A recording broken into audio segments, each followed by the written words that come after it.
Hola amigos, buenos días, buenas tardes y buenas noches. Quien les habla, Sebastián, uno de los participantes en esta tertulia. Conmigo está el otro participante, Diego. ¿Cómo estás, Diego? Muy bien, Seba, ¿y tú? Bien, bien, por suerte acá tratando de enfriar el ambiente. Prendí el aire acondicionado hace tiempito. ¿Cuántos grados tenés ahí? No sé, ahora 30, 28, habrá menos porque es invierno.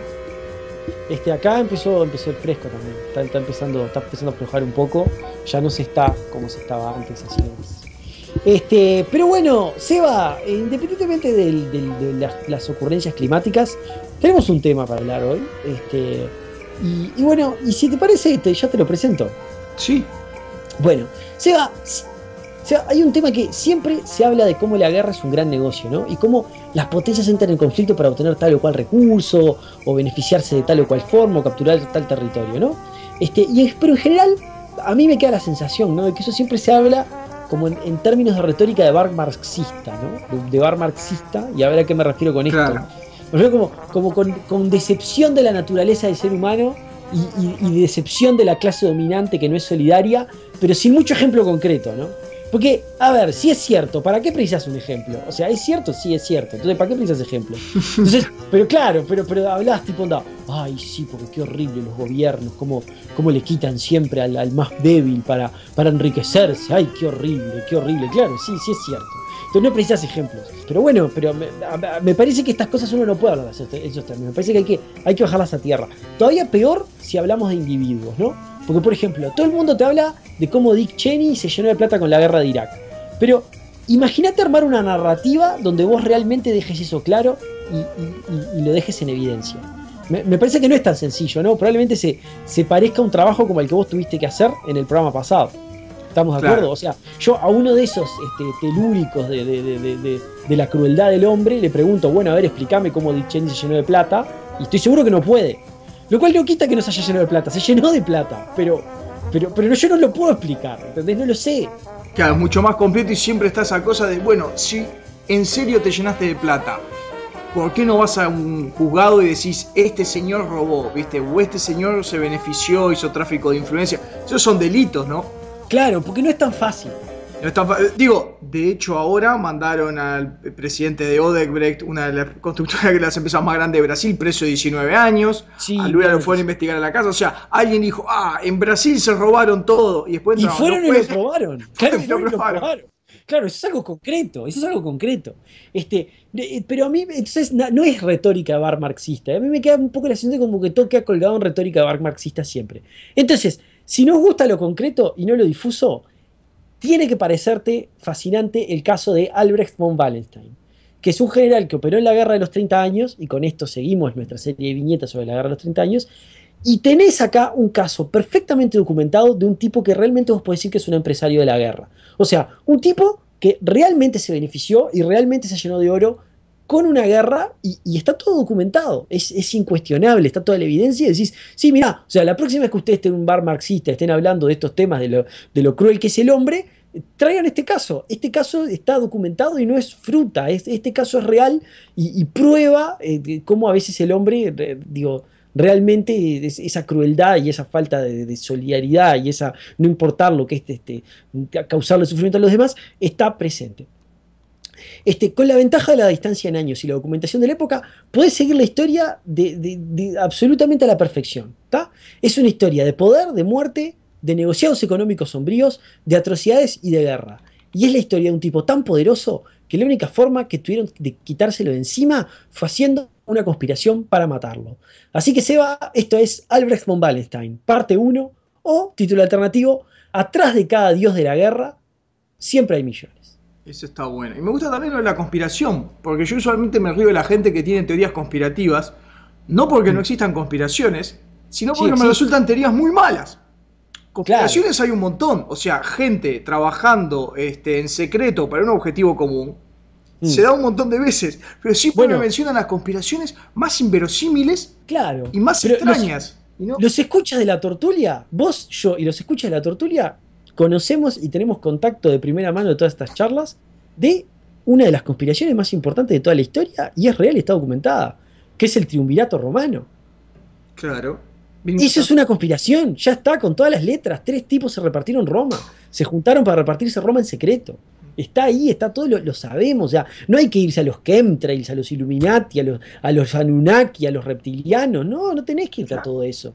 Tenés a Julio César, ya está, hay una calle acá en Parque Valle que se llama Julio César. Sí. O sea, está acá nomás, ¿entendés? No tenés que irte a los Anunnaki. ¿Entendés? O sea, pero bueno, está. Sí, la historia del asesinato de Wallenstein es impresionante. Pero no la vamos a cubrir hoy porque vamos. Mi intención, ya le voy avisando a la gente, es hacer esto en 3 partes. Es hacer la parte 1, que va a ser esta, que vamos a explicar los orígenes. Después una parte 2, que va a ser todo su ascenso. Después vamos a parar por una cantidad de tiempo indeterminado, porque vamos a meter otras viñetas en el medio. Y después vamos a volver con una última, que va a ser más adelante, que va a ser el asesinato. Va a ser solo un programa sobre la conspiración para matarlo. Porque está buenísima. Esa historia está buenísima. Porque el que lo mandó matar fue su jefe, ¿entendés? Fue el emperador. O sea, el emperador le tenía tanto miedo a Wallenstein, en lugar de decirle estás despedido, armó una conspiración para matarlo. A mí eso me parece muy salado. A mí me parece muy salado. O sea, ¿qué le costaba echarlo? ¿Entendés? Estás despedido, chao. No. O sea, ¿entendés? Claro, es más fácil. No es más fácil despedir. O sea, te querés quitar de encima un tipo, lo despedís, ya está. No tenés que hacer una conspiración. Pero ese es el problema de la aristocracia, porque él después no le dan un título de príncipe o algo así. Sí, él es duque de Friedland. No lo podés despedir de la duquesa.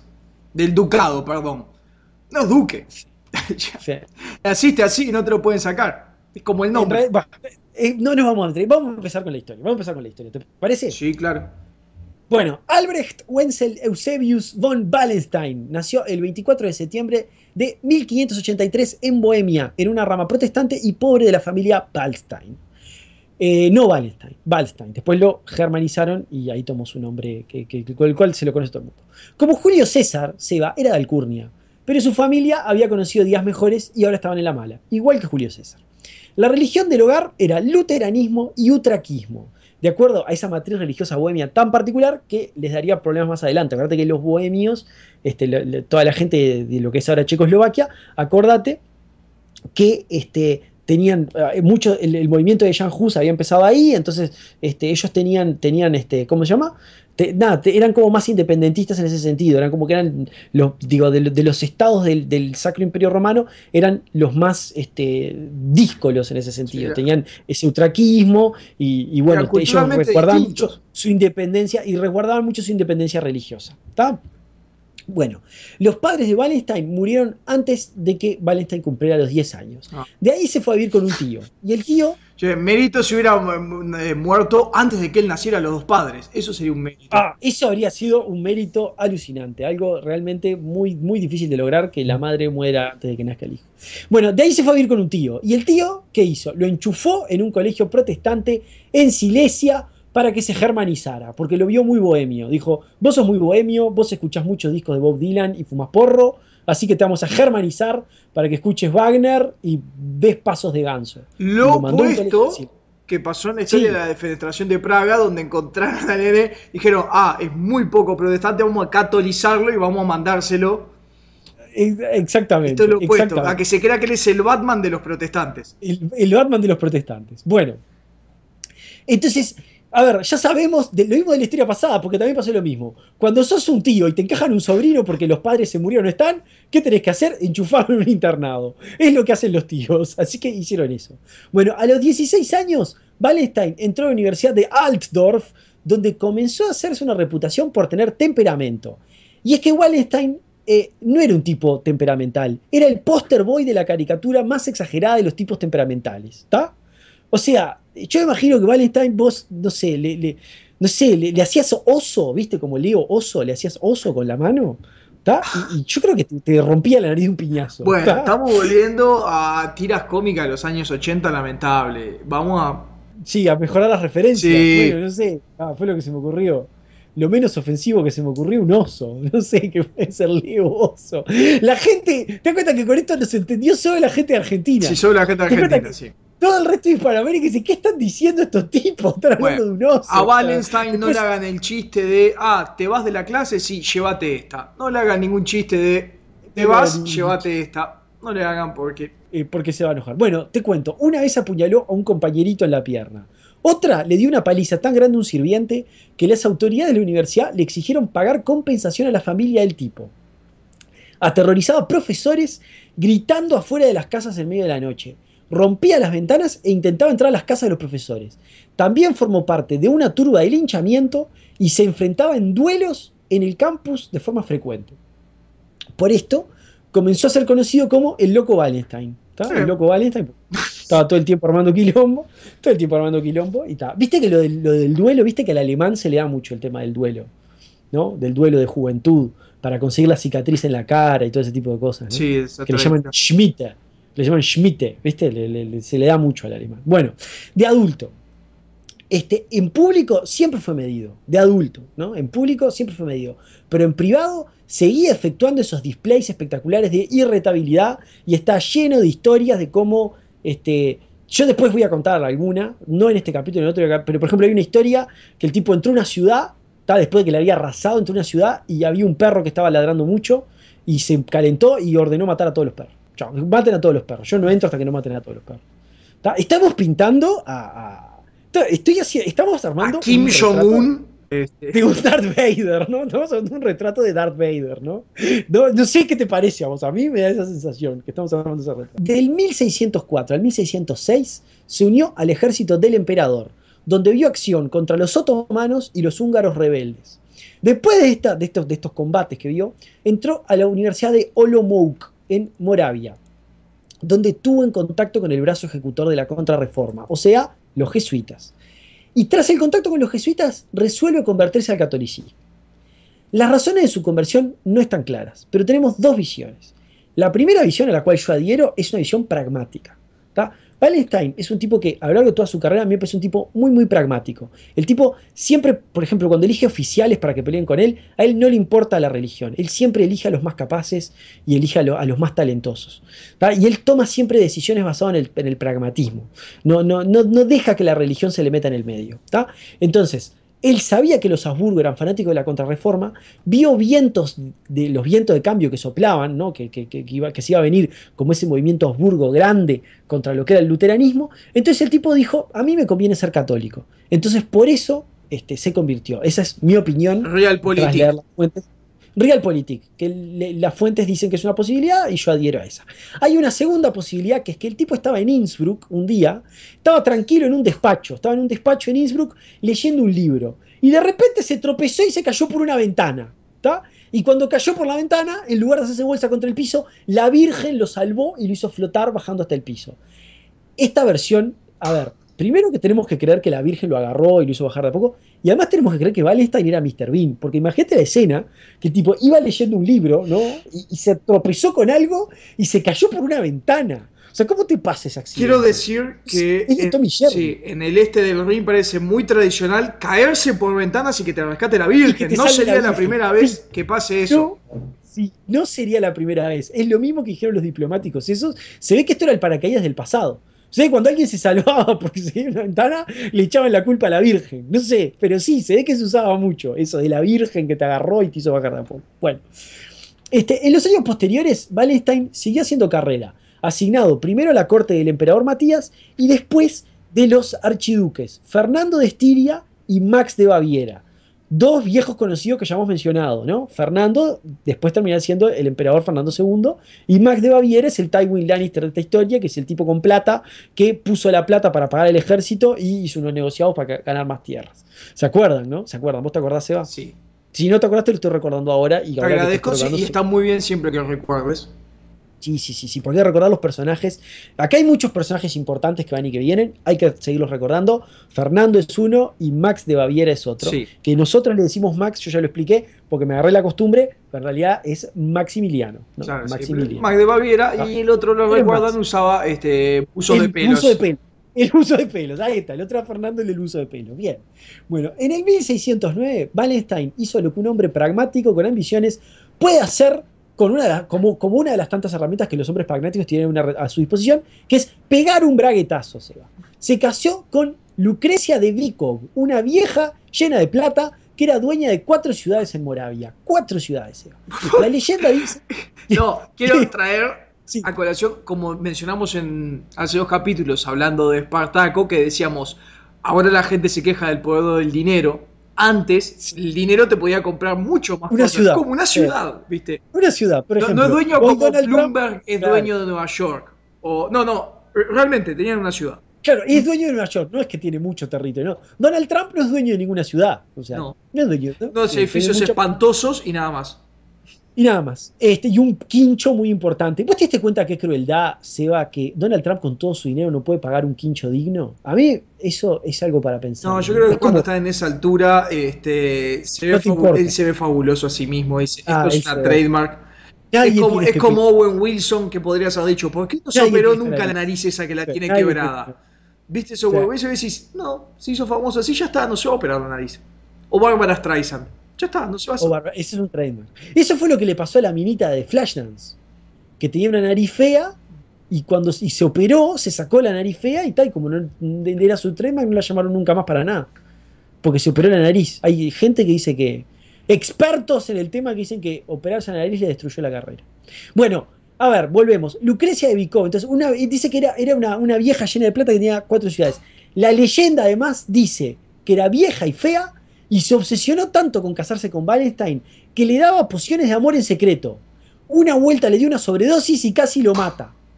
De una sobredosis de pociones de amor. La historia esta de la vieja fea. La historia esta de la vieja fea que quiere empernarse a Valentine y le da pociones de amor para poder empernárselo es exagerada. Solamente tenía 3 años más. Pero es ilustrativa de la disparidad de la unión, porque era una pareja como que no tenía nada que ver. Sí, además en esa época me parece que si un hombre se casaba con una mujer de 3 años más, ya era un come viejas, ¿no? Si Claro, vos tuvieras 20 y ella 23, es tipo. y además estaba visto como, o sea, seguramente lo de viuda le agregaba como Claro. vejez, entre comillas, porque una viuda, y que el tema que estuviera llena de plata, evidentemente le dio un carácter sórdido a ese casamiento, y por eso se creyó en esas leyendas, ¿está? La viuda murió 5 años después, y le dejó a Bueno, Valentine una. Y está bueno, pero en esa época se murió eso por salud. suma más a la leyenda, porque entonces se casó con una Sí. viuda que se murió a los 5 años. Vos decís, ya estaba vieja, claro. Ahí Wallenstein la rompió. Sinceramente fue una gran movida este casamiento de Sí, Wallenstein. Ya van a ver, ya para mí fue sí, una por gran suerte movida. no Digo, murió de ninguna sobredosis de pociones de amor. de pociones de amor habría sido O muy vino conveniente. tinto, Bueno, como le digo yo. o vino tinto. Esos son pociones de Vino amor. tinto y Bueno, chocolate, sí. le dejó a Wallenstein una fortuna modesta, ¿está? Y utilizando los recursos de la viuda, esa fortuna, Wallenstein logró armar su propio ejército, que era un ejército bastante modesto. Eran 200 efectivos de caballería, nada más. Pero primero vamos a decir una cosa. En esta época la guerra era mucho más chica que lo que era, por ejemplo, en la antigüedad. Esos ejércitos de 80.000 personas no los van a ver más, olvídense. Son ejércitos mucho más chicos porque no existe la capacidad logística para armar ese tipo de ejército porque no hay impuestos centralizados y No todo hay este montón tantas de cosas. viudas, también es otro tema, ¿no? Y no hay tantas viudas que te dejen plata, así que está. El ejército de Wallenstein eran 200 efectivos de caballería. Pero los puso a disposición de Fernando de Estiria en su guerra contra Venecia. Entonces ahí, viste, se va notando porotitos con Fernando, que luego sería el emperador de a poco. Y bueno, Wallenstein, más allá de todo esto, o sea, o a pesar de todo, o digamos a pesar, no, por todo esto, habría pasado en la oscuridad histórica más absoluta, como tantos otros nobles menores de la vuelta, porque después de todo este es un noble menor. Pero pasó que a unos bohemios locos se les ocurrió volver a hacer eso que se le daba muy bien, que era tirar unos dignatarios católicos por la ventana, y eso cambió la historia del ignoto Albrecht. Entonces, Seba, ya estamos en el punto de inicio, otra vez, en el punto de inicio de la Guerra de los 30 años, que es cuando tiran a esta gente por la ventana, en el año 1618. Pero en realidad no vamos a hablar del 1618, vamos a hablar del 1619, porque fue cuando ahí a Wallenstein empezaron a pasar cosas que le cambiaron la vida. No habiendo empezado todavía, digamos, la parte más fuerte digamos, del conflicto, la invasión imperial sobre Bohemia, Wallenstein tuvo que tomar una decisión. Entonces, acordate que la revuelta bohemia arrancó con mucho viento en la camiseta y estaba ganando, ¿tá? Entonces, se le unieron a esa revuelta en Bohemia, se le unieron 3 estados adyacentes de Bohemia en una coalición, que eran Silesia, Lusatia y Moravia, ¿tá? ¿Te acordás? No. Eso ya es muy No, oscuro. no me acuerdo bien de los estados que se juntaban. Es más, me Bueno, cuesta no ubicarlos en importa. el mapa. Estoy pensando en Europa Y Universal. están cerca de Bohemia, yo qué sé, están cerca de Bohemia. Bueno, entonces Moravia era donde estaba Wallenstein, ¿tá? y Wallenstein era comandante de las tropas. Entonces Moravia se acaba de unir a la revuelta bohemia y Wallenstein, como comandante de las tropas, tiene que apoyar la revuelta. Pero él era un hombre de Fernando II y era católico. Entonces tenía que traicionar a alguien. O traicionaba a Fernando y a su fe, o traicionaba a Moravia. O en cualquier caso, podía tomar alguna acción y decir, no, mirá, yo no traicioné a nadie porque a mí nunca me preguntaron si había que tirar gente por la ventana o no. Nadie me preguntó si yo quería armar toda esta movida que armaron acá. A mí me está llevando el viento. Entonces, puedo estar libre para tomar otro tipo de acciones. Consideró armar un golpe de Estado y tomar Moravia. Dijo, voy a armar un golpe de Estado. Muy práctico él siempre, ¿no? Dice, voy a armar, y muy Y después muy cuando práctico. gane y ya tenga el de Estado, me fijo para dónde están los vientos y digo si soy católico, si soy protestante. Después que sea cabeza de Estado. Un tipo muy pragmático y además un tipo que siempre va a saber, busca la solución él. ¿Viste esa gente que cree que no está bien hecho si no lo hace él? Bueno, Wallenstein es así. Él toma todas las soluciones como propias. Entonces, consideró directamente solucionar el problema y decir, voy a dar un golpe de Estado. Pero para los medios que tenía era imposible. Así que hizo una acción mucho más modesta. Tomó 40 mosqueteros, se dirigió hasta las puertas del tesoro y se afanó el tesoro, junto con toda la munición que pudo afanarse. Cargó todo en vagones y arrancó derechito para Viena. ¿Cómo la ves? Está buena. Porque además si Está te preguntan, bueno. digo, espera, ¿él para qué lado al final estaba peleando? Ah, no sé, se llevó todo. Y como, Se llevó como todo. después echar la culpa, porque están ahí y dice, pero ¿se va a pelear contra nosotros o a favor? Ah, no sé, ya se llevó las cosas. Y me decís, bueno, después nos enteraremos para qué lado pelea, pero ya en ese momento como que nadie lo puede parar. Bueno, la cuestión es que se apareció en las puertas de Fernando con toda esa plata, ¿tá? Y le dijo, mira, te traje toda esta plata. Si eso no te sirve como muestra de lealtad, no sé qué te sirve. Y Fernando, que era un tipo que era abrasivo, pero se ve que en este caso no era tan abrasivo, porque acuérdate que en este momento no está todavía como, la guerra no está lanzada, ¿entendés? Todavía es una revuelta. Entonces, imagínate lo que hubiera sido la acción de tomar toda esa plata, ¿no? No. Que era de un Estado que, bueno, que era un Estado que tenía sus quejas, digamos, sus reclamos, pero no estaban en guerra todavía. Entonces, lo que Fernando hizo fue devolvió toda la plata. ¿Tá? Que era un tipo abrasivo, pero no tan abrasivo. Entonces, agarró y devolvió toda la plata. Pero, en privado, consideró que las acciones de Wallenstein habían sido perfectas. O sea, le pareció muy bien lo que hizo, ¿viste? La típica, ¿viste? Del mafioso que el pibe va y se hace llenar a piñazos, ¿viste? Y dice, no, me gusta ese pibe porque se hizo llenar a piñazos. Entonces después, ¿viste? Lo promueve, ¿viste? Por más que se haya hecho llenar a piñazos, dice, sí, la verdad que peleando no, es medio inútil, pero mirá la actitud que tiene. Claro. La actitud es la correcta. Hay que darle medios nomás. Lo único que falta es darle medios. Entonces, Algo así como los dirigentes futbolísticos que se quejan de la barra brava, pero siempre terminan dando entradas. siempre No, terminan dando no, hay entradas. que tranquilizar, hay que sacar la violencia de nuestras canchas. Y si, ¿cómo consiguen las Tomá, entradas? tomá Ah, no sé, entrada. no sé dónde sacar las Ah, entradas. no sé dónde la sacan, no sé dónde la sacan. Las autoridades de Moravia, mientras tanto, lo declararon traidor y le incautaron todas las posesiones. Todo lo que le había dejado la amada, vieja y fea esposa, se lo sacaron todo. El tipo se volvió un destituido, ¿tá? Porque el Estado le sacó todo. En los meses posteriores a esa acción, sirvió con Bucquoy, que fue el primer comandante imperial que hubo, en enfrentamientos contra Mansfeld y Bethlen Gabor. Mansfeld era aquel mercenario, ¿te acordás? Sí, Que era el que había tomado Pilsen, era el mercenario aquel que había tomado Pilsen y que cuando el ejército grandote que iba a pelear contra Federico en la Montaña Blanca le pasó por al lado, dijo, ah, sí, es un ejército, no le voy a dar mucha bola y lo dejó pasar. Y Bethlen Gabor era el príncipe transilvano que andaba armando lío acá siempre. El loco veía que había acciones que se podían tomar en contra de los Habsburgo y él se subía como buen transilvano, expendía sus alas y volaba así por sobre Viena y trataba de morder ahí algo, pero después siempre tenía que retirarse porque andaba con pocos recursos porque los otomanos le complicaban. Pero a pesar de esas acciones militares que bueno, fueron relativamente exitosas, porque como sabemos esta campaña la terminó ganando el imperio, Wallenstein seguía siendo un destituido. Pero todo esto cambió cuando Federico V del Palatinado, el rey de invierno que lo mencionamos en la última viñeta, perdió la batalla de la Montaña Blanca en el año 1620. Y acá estamos tomando la narrativa donde la dejamos en el punto anterior. ¿Tá? O sea, para todos los que están siguiendo la narrativa, digamos, desde como la venimos armando, de acuerdo a su cronología, estamos retomando donde lo dejamos la última vez. ¿Y por qué es que esto le cambió la situación de destituida a Wallenstein? Bueno, ahora lo vamos a explicar. Wallenstein se perdió la batalla de la Montaña Blanca, él no participó, pero no se perdió las consecuencias.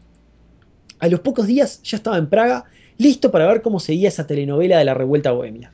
La represión imperial, Seba, fue brutal. brutal. En junio de 1621, 27 personas fueron ejecutadas en una ceremonia pública que duró 4 horas y media.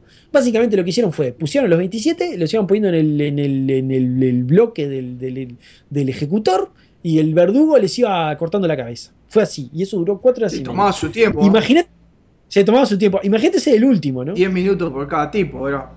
Capaz que hablaban, Seba, capaz que les hacían Sí, no, le hablar, tenía que decir algo así. Sí, ¿viste? Tipo, No sé, tipo viste que yo ISIS, por pero ISIS más rápido. Ahí sí se me Sí, porque rápido. te sube los No, videos en yo- YouTube, son 5 minutos. El tipo de una proclama y le cortan la cabeza. Y estos tipos tardaban 10 minutos por.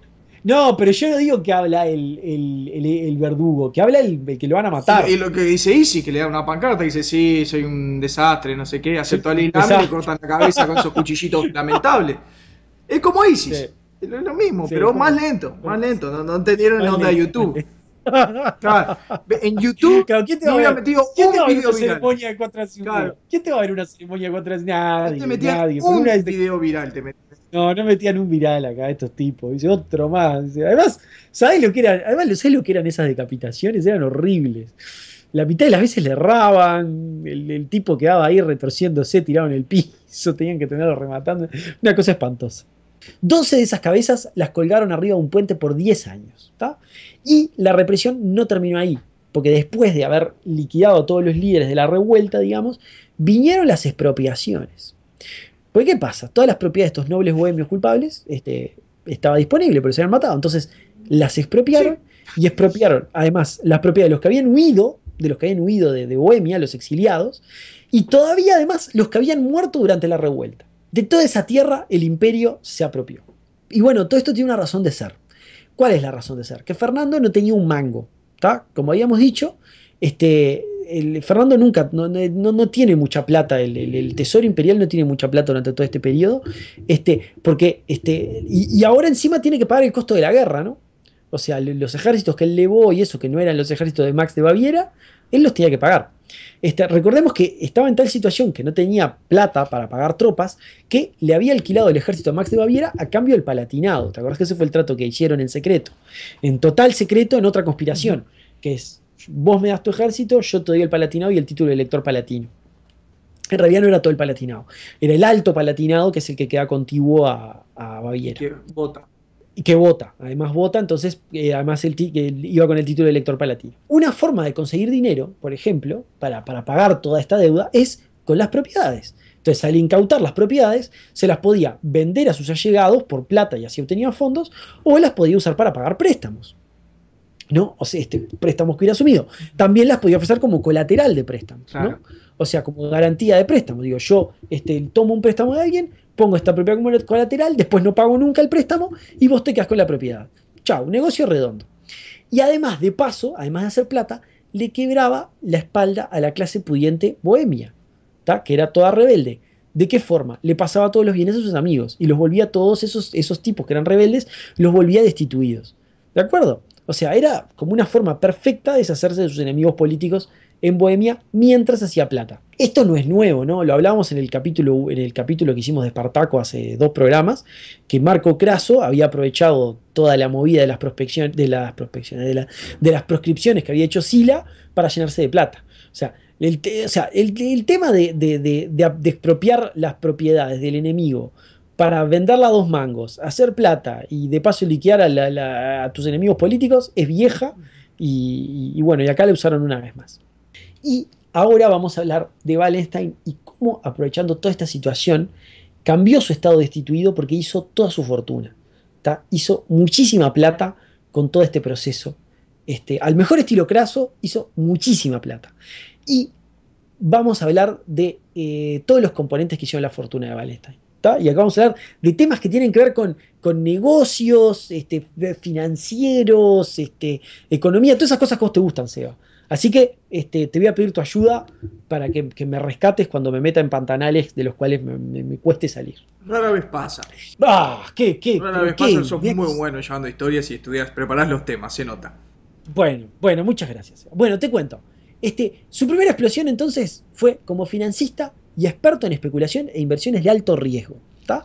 En los próximos meses, luego de esta ejecución masiva que hubo en junio del 21, Wallenstein va a hacer una serie de negocios que lo van a volver asquerosamente billonario y le van a iniciar su camino a la relevancia histórica. Primer componente de la explosión monetaria de Wallenstein, la guerra mercenaria como negocio. La era, la Edad Media fue ayer y recién nos estamos quitando encima el feudalismo.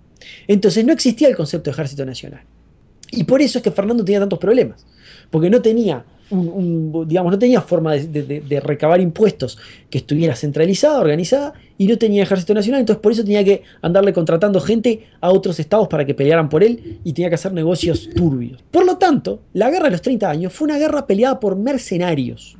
Eso es muy importante. La guerra de los 30 años es una guerra de mercenarios. Ya habíamos mencionado que estaba Mansfeld peleando por los bohemios, que era mercenario.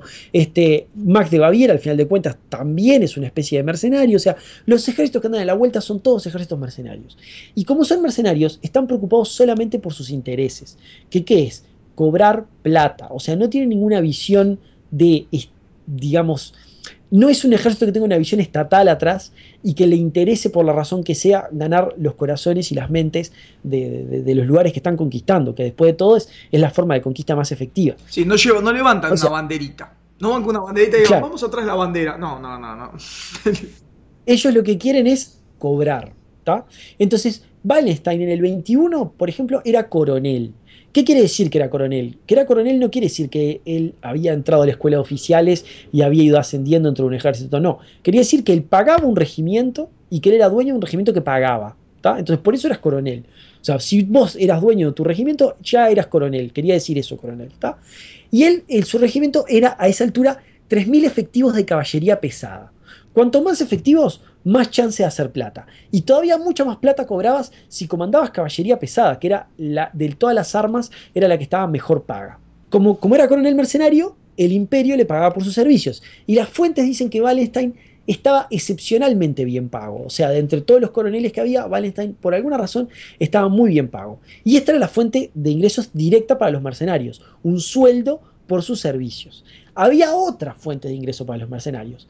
Principalmente, ¿cuál? El botín. El saqueo. El saqueo, el botín. De la misma forma que lo usaba en la antigüedad, una ciudad que no se rendía, cuando vos asediabas una ciudad, si la ciudad no se rendía, bajo las leyes de la guerra, que no sé dónde están escritas, pero bueno, bajo las leyes de la guerra, podía ser víctima de saqueo del ejército que la conquistaba. Porque ¿qué se supone? Que el concepto detrás de ese saqueo, que estaba autorizado, entre comillas, era que era primero un castigo para la ciudad por resistirse, que no se tenía que haber resistido, y segundo, un premio para los soldados del ejército invasor por arriesgar las vidas durante el asedio. Yo pienso que no debe haber peor cosa que te saquee un ejército mercenario, porque el único móvil, como habíamos dicho, es el lucro. Entonces, deben ser los peores saqueos, deben ser siniestros. No debe haber ningún tipo de restricción, ni de inhibición, ni de nada. Debe ser el infierno desatado en la tierra. El lado bueno, solo van contra la propiedad privada. Matan a gente, pero tipo, hey, esto es lo que tengo. Y bueno, sacale todo y vámonos. No van a tener si vos salís corriendo, no van a tener ningún interés en salirte a correr porque se cansan. No. Sí, depende, porque si sos mujer... Sí, te van a violar igual, pero... Si sos mujer te quiero ver, pero está. Bueno, pero ¿qué es peor? Que te caigan los cruzados. Los cruzados dicen, y viene así, se mueve. Matemos a todos. No, los cruzados ¿te acordás que cuando mataron a los cátaros, no me acuerdo quién fue, no me acuerdo el nombre de esa persona, pero es el autor de la frase aquella de mátenlos a todos y que Dios elija a los de él. Le dicen, el tipo que era como el comandante de la expedición, o era un tipo muy importante, tenían todos los prisioneros, y él ordena matarlos a todos, y él le dicen, no, pero ¿cómo los vamos a matar a todos? Acá puede haber tipos que sean leales a nosotros, que no sean tipo herejes. Y la respuesta del tipo es, vos mátalos a todos, que Dios separe los que son de él. Tipo, no es mi problema, chao, Dios se encarga. Salado, ¿no? Sí. Es preferible que te roben todo. Es preferible que te roben todo. Bueno, entonces el saqueo era una forma de ingreso muy importante para los ejércitos mercenarios, y la guerra de los 30 años estuvo llenita de saqueos, y de saqueos espantosos. Está lleno de historias de este tipo. Yo no las estoy contando en ninguna de estas viñetas, porque como digo, ¿no? El centro no es la guerra, son las viñetas, pero yo en algún momento, vamos a hacer un capítulo solo que va a ser sobre tácticas, ¿tá? Para que hablemos un poco de cómo era la guerra en esta época, todo el tema de ¿cómo es que se llama en español? Pike and shot. ¿Cómo es que se dice en español pike and shot? Se dice, no sé, pica y rifle, pica y tiro, no sé yo. Yo lo vi hace tiempo, como se decía en español, Pike and Shot, ahora no me acuerdo cómo es, pero es ese tipo de guerra, que es con la guerra de los tercios, cómo peleaban los tercios, y vamos a hacer en ese mismo capítulo, si podemos, traer testimonios de estos que son terribles para que vean lo que fue la guerra de los 32, que son testimonios que son todos tipo, bueno, entonces salí a la calle y no había nada vivo y encontré una rata, pero la habían descabezado porque le habían sacado la cabeza para hacer un guiso y no había nada, tipo estaba todo prendido fuego y me congelé porque justo estaba nevando y comí raíces y me cayeron mal y tengo diarrea. Pues son todas así las historias, son terribles. Son todas terribles. ¿Por qué no me habría ido con mi primo a Colombia? Decían que se veía mucho mejor. Claro. En Colombia se vive mejor. En Colombia se vive mejor. ¿Por qué no me fui al Nuevo Mundo que Claro. están pasando la etapa? Otra forma de ingreso para los ejércitos mercenarios era cobrar por servicios adicionales. Te cuento qué servicios adicionales había, por ejemplo. Había un servicio que se llamaba salvaguardi, que era cobrar por no saquear una propiedad. O sea, venía el ejército y te golpeaba la puerta. Y decían, señor, ¿usted es dueño de esta casa? Decía, sí, soy dueño de esta casa. Vio que estamos saqueando todo, ¿no? Y ahí escuchabas los gritos de alguna ahí que le estaban tirando los pelos para atrás. Dice, sí, vi, sí, bueno, si me paga tanta plata no saqueamos nada. Eso se llama salvaguardi. Entonces el tipo agarra, bueno, está, y te pagaban ahí y te hacías una factura, le hacías un recibo ahí que decía, A mí me sorprende vi, que respeten esto. Lo respetaban. ¿Qué sistema de honor tenían que tener los tipos? Eran alemanes. Tenga chance, eso. eran alemanes, sí, pero yo te digo la verdad, yo creo que el ejército que viene atrás, ¿no? O sea, imagínate que viene un ejército de, no sé, 16.000 tipos, ¿está? Y cae una división de 5.000, que es la que saquea primero. Después viene uno de los últimos 5.000 y te quiere cobrar salvaguardia de vuelta. Yo, sinceramente, no sé, capaz que sí, capaz que aparecía con el recibo y le decía, vos, mirá, acá tengo un recibo que yo ya pagué. Capaz que sí. Sí, capaz que sí, no lo Yo sé. porque No lo una sé. guerra yo digo, bueno, todas las reglas se van al demonio. Es una guerra. Sí, todas las rezan al demonio, sí. Yo creo que este salvaguardia lo tienen que cobrar 80 veces. Efectivamente lo tienen que cobrar 80 veces hasta que el tipo no tenga más plata. Es lo mismo que cobrar por protección. O sea, bueno, dale, pagame. ¿Cuánto? ¿Cuánto tenés? O sea, tiene que ser medio así. Yo no creo que sea una tarifa, digamos, benevolente. O sea, debe ser una tarifa leonina. Bueno, después había otra cosa que cobraban que era una cosa que se llamaba Brandschatzung. ¿Tá? Brandschatzung en alemán, que es cobrar por no quemar una propiedad. Eso capaz que tenía otro opción, ¿no? Era, capaz que le cobraban las dos. Claro, No te la pagas saqueo, salvaguardia. pero te la prendo fuego. Claro, le tiró una antorcha para adentro. ¿Tá? Es decir, ¿no vieron el anexo? De que era una garantía extendida como un electrodoméstico que me cobras Sí. por la pantalla del celular si se rompe y después el que recambio. Ah, qué divertido. Bueno, ese era el Brandschatzung, ¿tá? Todo esto, por supuesto, a criterio del ejército mercenario, ¿no? O sea, no había nada que regulara esto, era lo que querían. Y esto no se veía como un acto de piratería, sino como que se veía parte como de los beneficios del trabajo. O sea, esto no se veía como, no, qué inmorales los mercenarios. No, no. Se veía como, no, pues si laburás como mercenario, cobrás Brandschatzung y eso te lo quedás. Te lo Claro. quedás vos. No, ¿Entendés? te reconviene porque tienen plan dental y servicio médico incluido. No tenés que ir a la mutualista, te conviene de pila. Te ponen Blue Cross and Blue Shield. Claro, y Brandschatzung. Y Brandschatzung. Y hacerle Brandschatzung. Bueno, Blue Cross, Blue Shield, Brandschatzung. Todo lo blue. Brandschatzung. Es bu, bu, bu. Es Bueno, buenísimo. bueno, esta fue la base de la construcción de la fortuna de Valen. Aclaremos que muchos de estos valores, ¿no?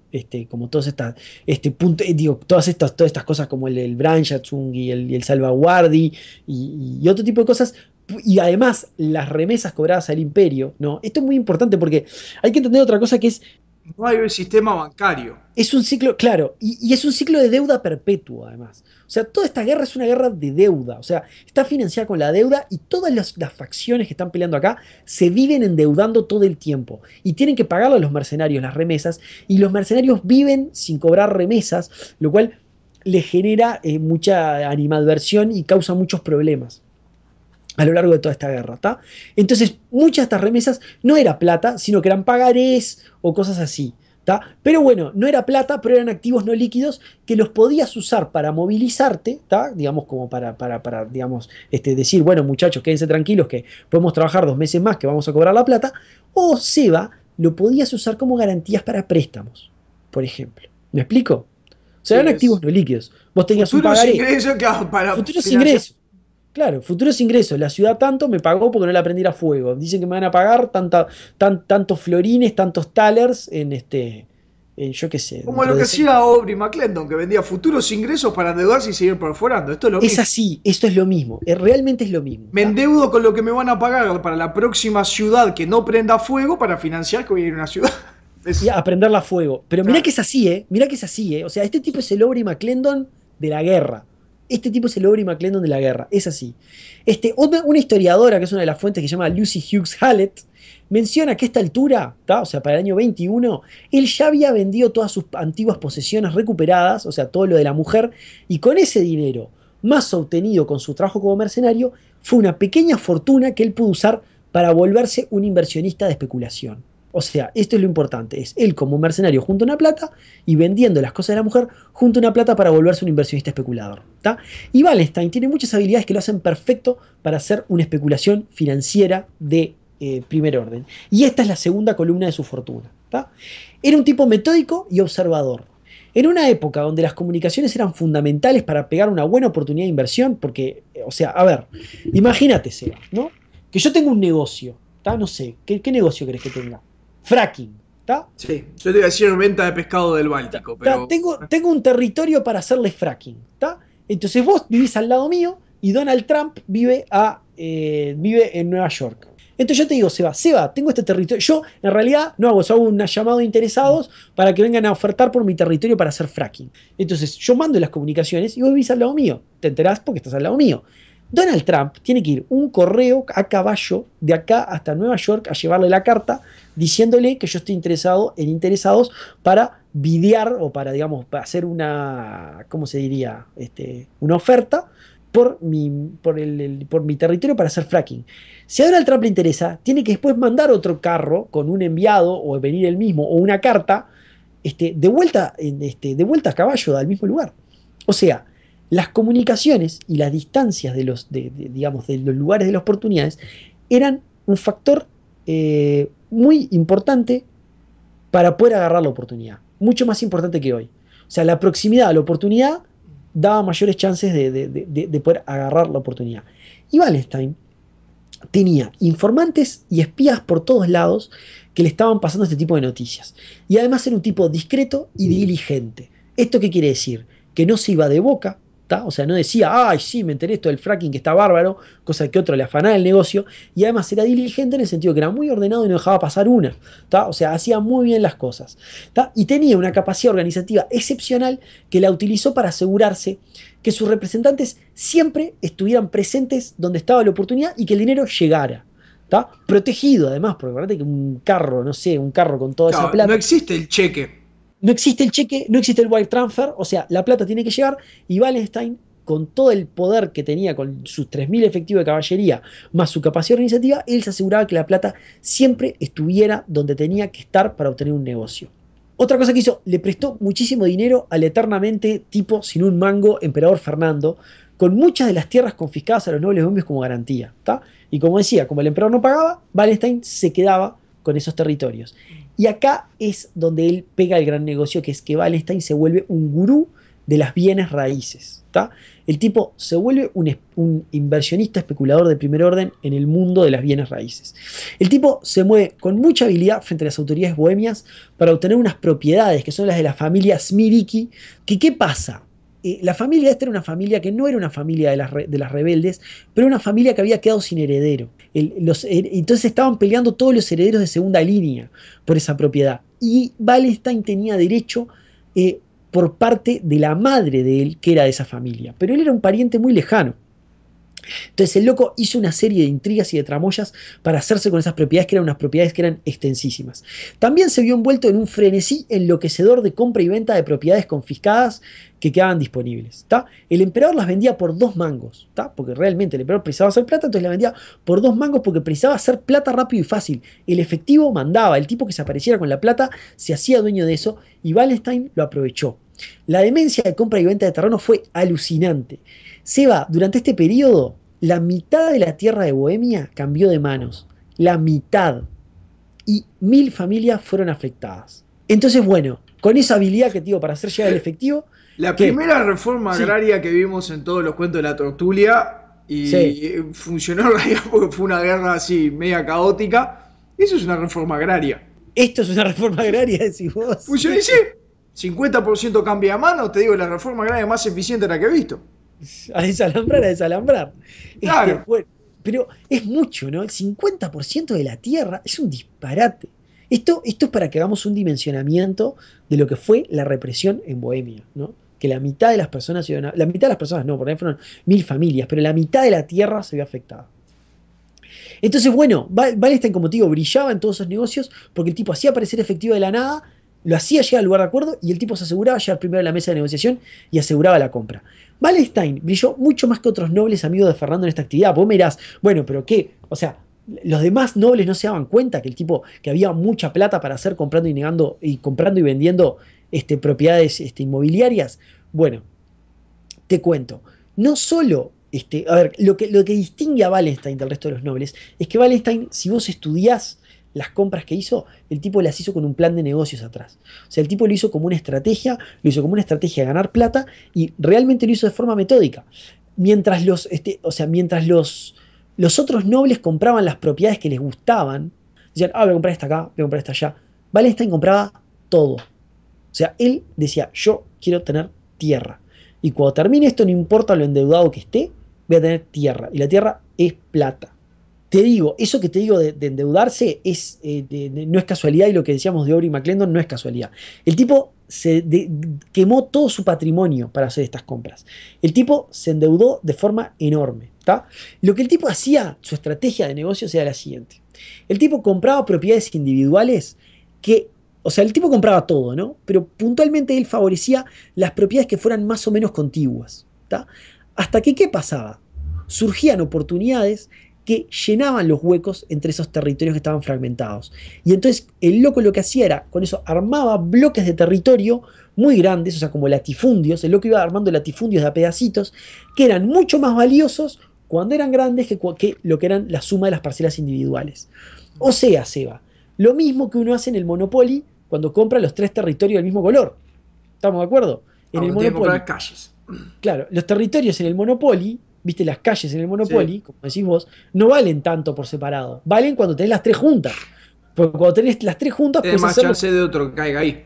Claro, pero además no solo eso, sino que ahí te habilita a hacer las casas y los edificios, que es donde haces plata en serio. Que es cuando los tipos caen, cuando tenés casas y edificios, y no podés hacerlas. Entonces, esto es lo mismo. Wallenstein se volvió un jugador de Monopoly de la vida real, armando latifundios muy grandes de a pedacitos chiquitos, que esa fue la visión que el resto de los nobles no tuvieron. ¿Tá? Y el tipo fue tan brillante en todo esto que, tío, las autoridades bohemias no ponían a la venta una propiedad sin consultarle o pasarle el tip antes a él. O sea, cuando se decían, la propiedad de la familia da Silva fue expropiada. Y si vamos a poner a la venta, sí, poner a la venta, pero antes avisale a Wallenstein. Porque ya sabían que el tipo le iba a comprar. Y ya sabía que era el mejor en eso. Entonces, viste cómo te querés ahorrar el trabajo. Mirá si vas a andar Sí. llamando ¿Para qué llamado a licitación si igual sabemos que se lo tenemos que dar a Odebrecht y a OAS? y ya está. Ya Y está. se lo damos a esas constructoras que son fantásticas. Entonces los competidores no vieron estas oportunidades y así Wallenstein les ganó definitivamente. ¿Tá? Y entonces cuando Wallenstein armaba un bloque de estos bloques súper de territorio, lo que hacía era, lo revendía y con la plata que cobraba pagaba los préstamos. E inclusive le sobraba un margen para hacer ganancia. ¿Tá? El tipo estaba endeudado varias veces el patrimonio que tenía. Pero toda la especulación era, voy a cobrar plata cuando venda el super latifundio que arme. Tampoco se olvidó de él. O sea, no solo el todo lo hizo por plata, él se aseguró territorios para él. Compró las tierras de Friedland, que venía con fortaleza, Reichenberg, y unidas, junto con las tierras de la familia, estas Miriki, que fue la que consiguió con las intrigas aquellas, armó su propio principado. Juntó todo este territorio que estaba todo contiguo y armó un principado, y ahora iba a ser soberano de ese territorio. Se calcula que en esos años, te digo, para que hagas una idea de la plata que movió, gastó 7 millones de florines. Florín es moneda de oro de la época, le podemos decir de muchas formas, yo elegí florín. ¿Te parece? Me gusta. Bueno, gastó 7 millones de florines en inversiones, de los cuales recuperó 4 en ventas. ¿Tá? O sea, en total hizo una ganancia a ver, -3. -3, está en negativo, tenés razón. Esto lo hizo en una época que te digo, su patrimonio, ¿tá? era de 2 millones de florines. ¿Tá? O sea, estamos hablando que el tipo tiene un patrimonio de 2 millones de florines y gastó 7. O sea, vos calculá con eso, o sea, yo te pregunto Está apalancando, claro, por... Vos calculá lo que es la capacidad de apalancamiento de ese tipo. Eso es lo que te iba a preguntar. O sea, con esos números, ¿está? Y al final de todo este periodo, el tipo termina duplicando el patrimonio con el que empezó, que fue un periodo de 2 años. O sea, el tipo arrancó con 2 millones de florines y terminó con 4 millones de florines al final de todo digamos, de todo el lapso de tiempo. Pero sigue debiendo un montón de guita. No, te dicen, esto es en bruto, ¿tá? Las fuentes desaclaran que esto es en bruto, ¿tá? O sea, dejando de lado las deudas, todo el tipo duplicó el valor del patrimonio, ¿tá? O sea, el patrimonio ya tiene en cuenta las deudas, ¿estamos de acuerdo? ¿Tá? Lo duplicó y era patrimonio positivo. En realidad... Está mejor que Kanye West. Era mejor que Kanye West. En realidad, el valor de él no era 2 veces su patrimonio, era mucho más, porque supuestamente el efecto de unificación territorial le da mucho más valor a las tierras que el valor de las compras-ventas individuales. Por lo que yo leí en las fuentes, este valor está calculado con las compras-ventas individuales. Dice Lucy Hughes Hallett, que es la escritora historiadora de la cual tomamos muchos de los datos de acá, dice que todo el territorio del cual era dueño al final era 1/4 del territorio de Bohemia. ¿Está? 1/4. O sea, la mitad de la tierra cambió de manos, él se quedó con la mitad de esa mitad. No está mal, si Bohemia es un reino y vos sos un príncipe, tenés la 4ª parte. Está bien. Bueno, pero cuando este tipo arrancó era un noble menor y ahora es Donald Trump. Siempre en contra del pequeño empresario, ¿eh? No hay nada que hacer. No estoy en contra del pequeño empresario, pero me prende parece fuego a 2 o alucinante. 3 casas y decís, se quedó con medio país. Qué hijo de... Bueno, está. No digo eso, digo que me parece alucinante. O sea, a mí me parece alucinante. Es en 2 años, Seba. Seba, ¿vos me puedes dar un negocio que en 2 años yo duplique mi patrimonio? Depende de cuánto sea tu patrimonio. Es una gran respuesta. Es una gran respuesta. Y bueno, Yo el mío seguramente en 2 años no lo duplico, pero tengo bueno. una hipoteca y tengo un auto. ¿Puedo duplicar, ¿puedo duplicar mi patrimonio en 2 años? ¿Cuánto es tu hipoteca y cuánto es tu auto? Porque es negativo, es súper fácil. Andá a gastar con la tarjeta y lo duplicás. Sí, gracias, Seba. La verdad, No sé si Seba, ese es el objetivo, porque matemáticamente te da bien, ¿no? Si estás debiendo $10.000 al banco, gastás $10.000 con la tarjeta y lo duplicaste, tenés menos 10.000. gracias, Seba, gracias. La verdad me encantó tu plan de negocio. Depende que sea tu visión de duplicar, ¿no?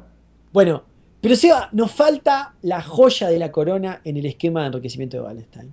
Y no es la joya de la corona por la cantidad de plata que hizo con esto, porque no fue significativa la cantidad de plata que hizo, la plata la hizo con las propiedades, pero es la joya de la corona porque Se robó una corona literalmente. es una historia súper sórdida. Es una historia súper sórdida y es una historia... Más que el Blanche Lachlan, ¿cómo era prenderle fuego? Del Branchatsum. Más que el Branchatsum. Sí, para mí es más sordio que el Branchatsum. ¿Está? Que es que Wallenstein era parte de un consorcio que emitía dinero en Bohemia. Con la guerra funcionando a todo trapo, no era fácil para el gobierno de Bohemia seguir imprimiendo dinero. ¿Está? La inflación era muy alta, lo cual complicaba adquirir plata para imprimir monedas. Por lo tanto, en el 1622, un genio de las finanzas que se llamaba Paul Michna, que era la cabeza del tesoro bohemio, se le ocurrió la idea de juntarse con notables de la zona para armar un consorcio privado y obtener una licencia del imperio para comprometerse a obtener plata, porque ellos eran hombres de medios, entonces decían, no te preocupes, nosotros obtenemos plata, tenemos nuestras formas. ¿Viste eso? Yo me imagino, ¿no? Reunidos ahí con el Banco Central, con la gente, con los controladores del Banco Central, preguntándoles a los tipos, che, ¿y dónde van a sacar la plata para hacer esto, no? Porque esto tiene que ser un negocio serio, ¿dónde van a sacar la plata? O sea, las monedas de plata tienen que tener plata, si no tienen plata, no es serio. ¿De dónde van a sacar la plata? Y me imagino a este muchacho, Paul Michna, cerrando los ojitos chiquititos y contestándole, tenemos nuestras formas. Ahí va. Y no dando Tenemos detalles. un primo en Colombia. Tenemos un primo en Colombia. Y no dando detalles de ningún tipo. Yo quería agregar una cosa que leí preparando para este tema. No me acuerdo la palabra, creo que es Reichenpfeffer, una palabra así. Es porque para poder acuñar moneda tú tenías que tener un permiso del emperador y había ciertas lugares donde se acuñaba moneda que eran válidos. Entonces decía, no cualquiera podía empezar a hacer monedas. Tenías que tener un permiso del emperador. Claro, y como hoy, ¿no? O sea, hoy... Sí, lo mismo, yo no puedo hacer mis billetes, yo no puedo lo quise hacer, y casi terminó preso. Lo quise hacer y casi terminó preso. Los tipos querían una licencia para comprometerse a, nosotros vamos a obtener plata de alguna forma y nos comprometemos a imprimir X cantidad de dinero que va a quedar fijada en el contrato. De esa X cantidad de dinero, yo me comprometo a pasar tanto dinero al tesoro público. Y el resto del dinero, yo qué sé qué pasa con el resto del dinero. Lo hago circular yo como yo quiero. Te comprometes a no imprimir más. Pero ese es el negocio que armaron para obtener, meter la casa de impresión de dinero. Entonces Michna fue a buscar financieros para armar el esquema. Contactó a un tal Hans de Witte. Este Hans de Witte es un personaje que no es de los más importantes de la historia, pero lo vamos a nombrar por lo menos 2 veces a lo largo de todas estas viñetas. Esta es una. Este Hans de Witte era uno de los financistas estrella de Wallenstein. Entonces, además digamos, dentro de estos financistas, el tipo pensaba gente respetable, gente conocida para darle todo un manto de legitimidad a el consorcio para imprimir plata. La ciudad te quería agarrar esas monedas. La gente no quería monedas que imprimiera yo. No tienen mi cara, es tan buena como la del emperador. No. Claro, no. La cara de entonces querían gente respetable, digamos, soportando el esquema. Y Hans de Witte le presentaba a Wallenstein, que Wallenstein a la postre era ya el comandante de la guarnición de Praga. Entonces, si el comandante de la guarnición de Praga está metido acá adentro y él está apoyando esto, le da seriedad a todo el esquema. ¿Está? Sí, y al fin y al cabo lo que mantiene la moneda, pues si tiene un ejército, puede mantener esa moneda, ¿no? Y sí. Pero bueno, te cuento que el problema, en realidad no te lo cuento porque ya lo sabés, pero el problema es que todo esto lo hicieron en el contexto de un escenario medio terrible, donde Alemania estaba metida, o Alemania no, en realidad el Sacro Imperio, estaba metido en una crisis económica que afectó bastantes de los estados del Sacro Imperio, bastante grande. La inflación era galopante. Sí, llamó a la guerra de los 30 años, ¿no? Claro. Y la devaluación estaba ocurriendo a una velocidad pasmosa, por lo cual el negocio no tenía mucha vida útil, porque las monedas que ellos iban a imprimir se iban a caer de valor en muy poco tiempo. ¿Tá? La crisis devaluatoria que hubo en Bohemia fue tal que en 2 años, te cuento, pasaron a sacar, primero sacaban 19 florines por marco de plata. ¿Tá? El marco de plata es una unidad de peso. ¿Tá? Entonces lo que quiero decir con esto es que por esa unidad de plata los tipos imprimían 19 florines. Eso quiere decir que esa cantidad de plata se repartía por igual entre los 19 florines y tenían X cantidad de plata que no sé cuál es. Pero a lo largo de esos 2 años terminaron sacando 78 florines por marco de plata. O sea, es una devaluación de casi 4 veces. ¿Qué tanto es eso, Seba? ¿Es mucho o es poco? Vos que es muchísimo. Es muchísimo. 4 veces, yo tengo la idea que es muchísimo. Ahí está. Bueno, es una devaluación disparatada. La inflación era tan alta que los florines que salían a la calle hoy, en muy poco tiempo, no valían nada. Entonces, el negocio del consorcio era la capacidad, o sea, se basaba en la capacidad de hacer aparecer las monedas rápido antes de que no valieran más. ¿Entendés? Lo que quiero decir es, imagínate que yo consigo toda la plata hoy y estoy 6 meses para imprimir toda la plata que dije. No sirve. Porque en 6 meses la cantidad de plata que ya le puse a esas monedas ya no valen lo mismo. Por más que tengan esa cantidad de plata, no es el valor que están teniendo en la calle. Entonces, el consorcio tenía que operar muy rápido y sacar las monedas en la calle muy, muy rápido. ¿Tá? El consorcio imprimió monedas a 79 florines el marco. O sea, no a 71, sino a 79. Un florín más, que era lo que se estaba usando en ese momento. Y lograron poner 42 millones de florines en la calle. Mucha gente acusó al consorcio de inundar el mercado de monedas sin valor para beneficio propio. ¿Tá? Porque claro, ¿cuál era? O sea, lo que la gente los acusaba era de, qué vivo, vos estás, como tenés la licencia para imprimir plata, le estás poniendo menos plata a las monedas y haces más monedas, vos las tenés, vos las gastás, entonces vos compras más cosas con eso, tenés más poder de compra cuando las estás introduciendo, sos un vivo. Muy parecido a lo que me dijeron cuando yo estaba haciendo con el dinero con la fotocopiadora. Es muy probable que te hayan dicho lo mismo. Exactamente ¿tá? lo mismo. Pero en realidad el consorcio, lo que dice el autor que estamos consultando, que ahora lo voy a mencionar más abajo, dice que el consorcio estrictamente hablando siguió órdenes del imperio. O sea, el imperio le ordenó hacer monedas, o sea, el contrato ellos era por hacer monedas a 79 florines el marco y poner 42 millones de florines en la calle. Pero bueno, de cualquier forma, como parte de ese proceso, tuvieron que salir a buscar plata por todos lados de forma desesperada, porque tenían que cumplir con el contrato. Y en sus mecanismos para conseguir plata, el precio de la plata, mientras tanto, se fue por las nubes, porque ese era parte de los otros problemas, ¿no? Que había una escasez de plata general en la zona. Entonces, cuando querías conseguir plata, en realidad la plata estaba carísima y no, digamos, y para lograr pagarla tenías que hacer monedas que valían menos. lo hicieron cerrar el negocio porque todos los involucrados en el consorcio tenían capacidad de conseguir plata. De conseguir plata de forma muy fácil. Wallenstein, te cuento, Seba, como un dato muy divertido, Wallenstein tenía plata ahorrada en cubiertos. El tipo tenía muchos cubiertos de plata y aportó eso, aportó juegos de cubiertos de plata. ¿Cómo la ves? Me gusta. ¿Te Para la gusta, gente no? dice, no, esos cubiertos de plata de la abuela en algún momento van a valer algo. Algún día como Wallenstein los hacía valer. Wallenstein quemó los cubiertos de plata de la abuela y con eso se metió en el consorcio para imprimir plata. Al cabo de un año, en el año 23, en el 1623, el florín devaluó tanto y la plata estaba tan cara que el negocio dejó de funcionar y no lo hicieron más. O sea, este consorcio hizo ese contrato por un año y después desapareció. Wallenstein ya se había acostumbrado a comer con palitos chinos. Wallenstein ya se ha acostumbrado a comer con palitos chinos. Seba, esto no fue solo un problema de Bohemia. O sea, este fenómeno devaluatorio que vos te imaginás tiene que haber. No, es que la inflación usualmente también le pega a los vecinos, como aprendimos en el Europa Universalis, donde te dice inflación y lo tenés por emisión de moneda, por minas de oro y tenés por vecinos. Y tenés por vecinos, claro, porque el vecino también tiene moneda y pasa la frontera. Porque sacar plata de minas de oro después de todo es como emitir moneda, ¿no? Eso fue lo que no se dieron cuenta con toda la plata que trajeron de acá, de América, ¿no? Cuando apareció toda esa plata y no se dieron cuenta que estaban generando inflación. Somos todos ricos. Somos todos ricos, sí, bárbaro, está generando inflación. En ese momento no conocían el término inflación, no me voy a reír de los No hay que reírse de ellos, no hay que reírse de ellos, no conocían el término, entonces por eso imprimían más plata, decían, bueno, falta más plata, imprimamos más plata, imprimían más plata y pensaban. Se soluciona el problema. Claro, pensaban que se solucionaba el problema y no se solucionaba. Bueno, esto no fue solo un problema de Bohemia, como te decía, era un problema sistémico. Esta crisis económica está en los libros y se llama la crisis de Keeper and Weeper, ¿tá? Que vos, Seba, estudiaste, que quería decir, ¿no? Sí, y encontré como 6 traducciones distintas. El alemán tiene esa cosa, es como era von Clausewitz, y todos dicen que dice cosas distintas, ¿viste? Todos dicen cosas distintas, sí. Keeper and Whippler es lo mismo.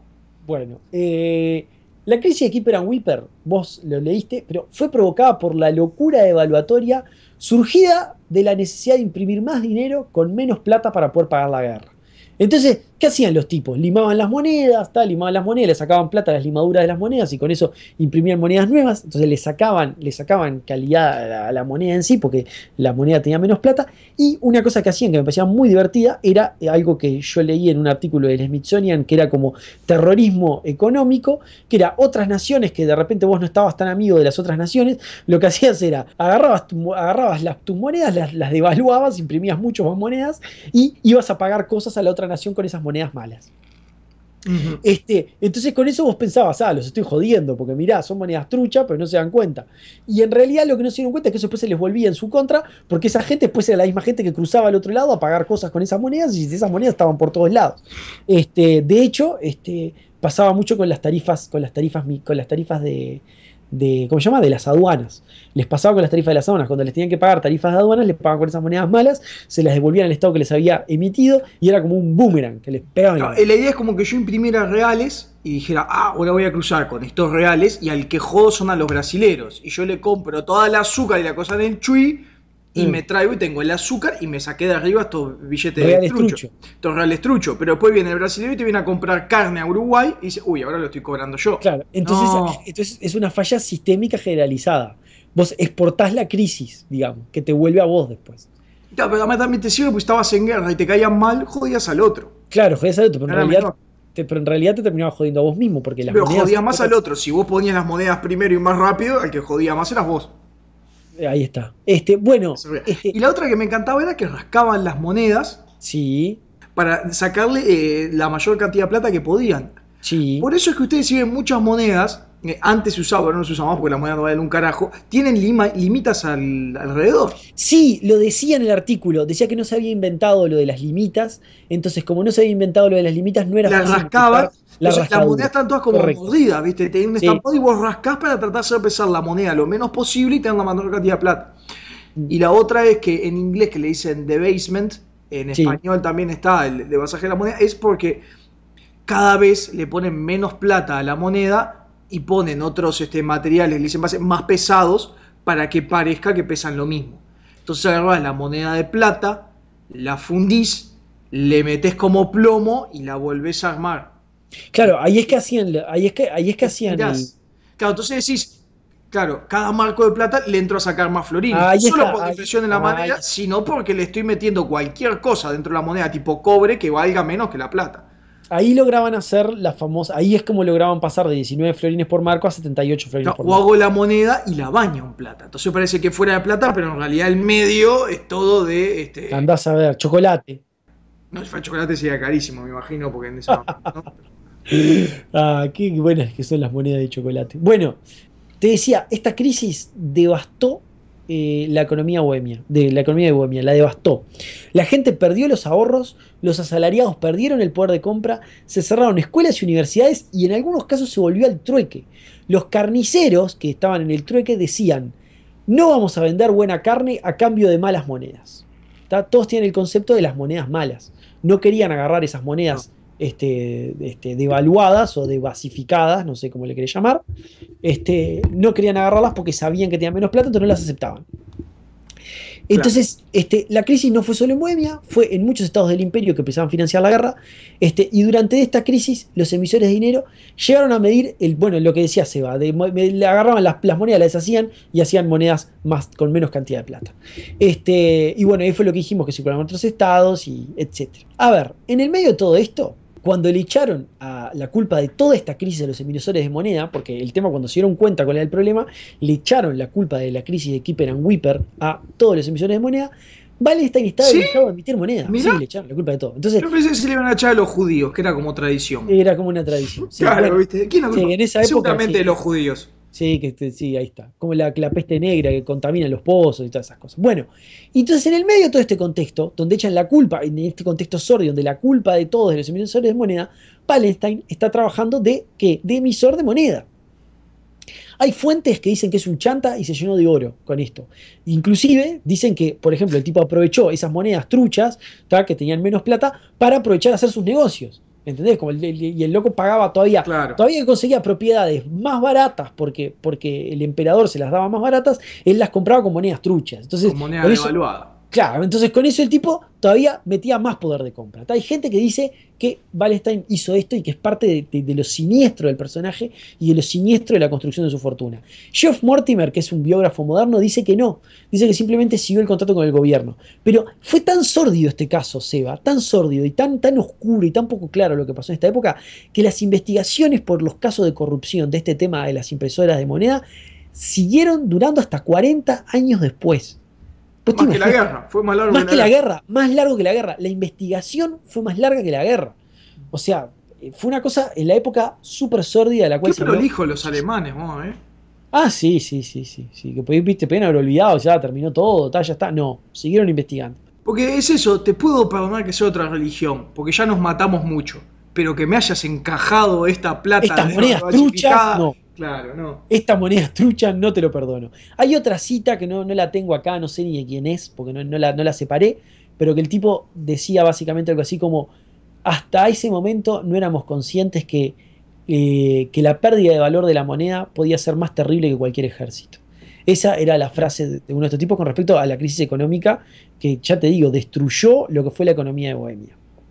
Bueno, entonces con estas tres cosas fue que Wallenstein construyó su fortuna. Mientras tanto, encontró el tiempo para otras cosas. En 1623 se casó con Isabella von Harrach, que era la hija de un conde. Otro braguetazo pegó, ¿está? Y además este conde estaba recontra conectado en la corte de Fernando, recontra conectado. El matrimonio de Wallenstein con Isabella era distante pero práctico, como todas las cosas de Wallenstein. Es decir, Wallenstein no le daba bola a la mujer porque estaba todo el tiempo de ahí dando vueltas haciendo negocios, pero le tenía mucho afecto. Y Wallenstein se ocupaba de que estuviera bien. O sea, cada tanto le mandaba una carta y le decía, querida, ¿cómo andás? ¿Cómo está Fatmagul? ¿Se enamoró del muchacho o no? Y le mandaba una carta. Vos cuando decís práctico, tengo una cosa, porque pensé, me dijiste práctico y yo ya está, le hizo dos gurís enseguida. La embarazó enseguida para asegurarse un heredero y. No, me refiero por práctico a que el tipo se casó porque tipo era una hija de un conde, yo qué sé, le demostraba afecto, todo, pero él seguía con sus cosas y no se exigían atención mutua. ¿Entendés? Entonces está, digo, es como un arreglo Así medio son así. todos los buenos matrimonios. Esa es la clave del buen matrimonio, no darse mucha bola mutua, ¿no? Y que sea un pacto mutuo, además. Palestine se ocupaba de que su mujer estuviera bien, como dije, ¿está? Y bueno, y a pesar de sus millones de defectos como ser humano, como esposo, el único crimen de Wallenstein es no dar bola. es no darle pelota a su mujer, es lo único que le podemos achacar. Después la trataba bien y la cuidaba bien.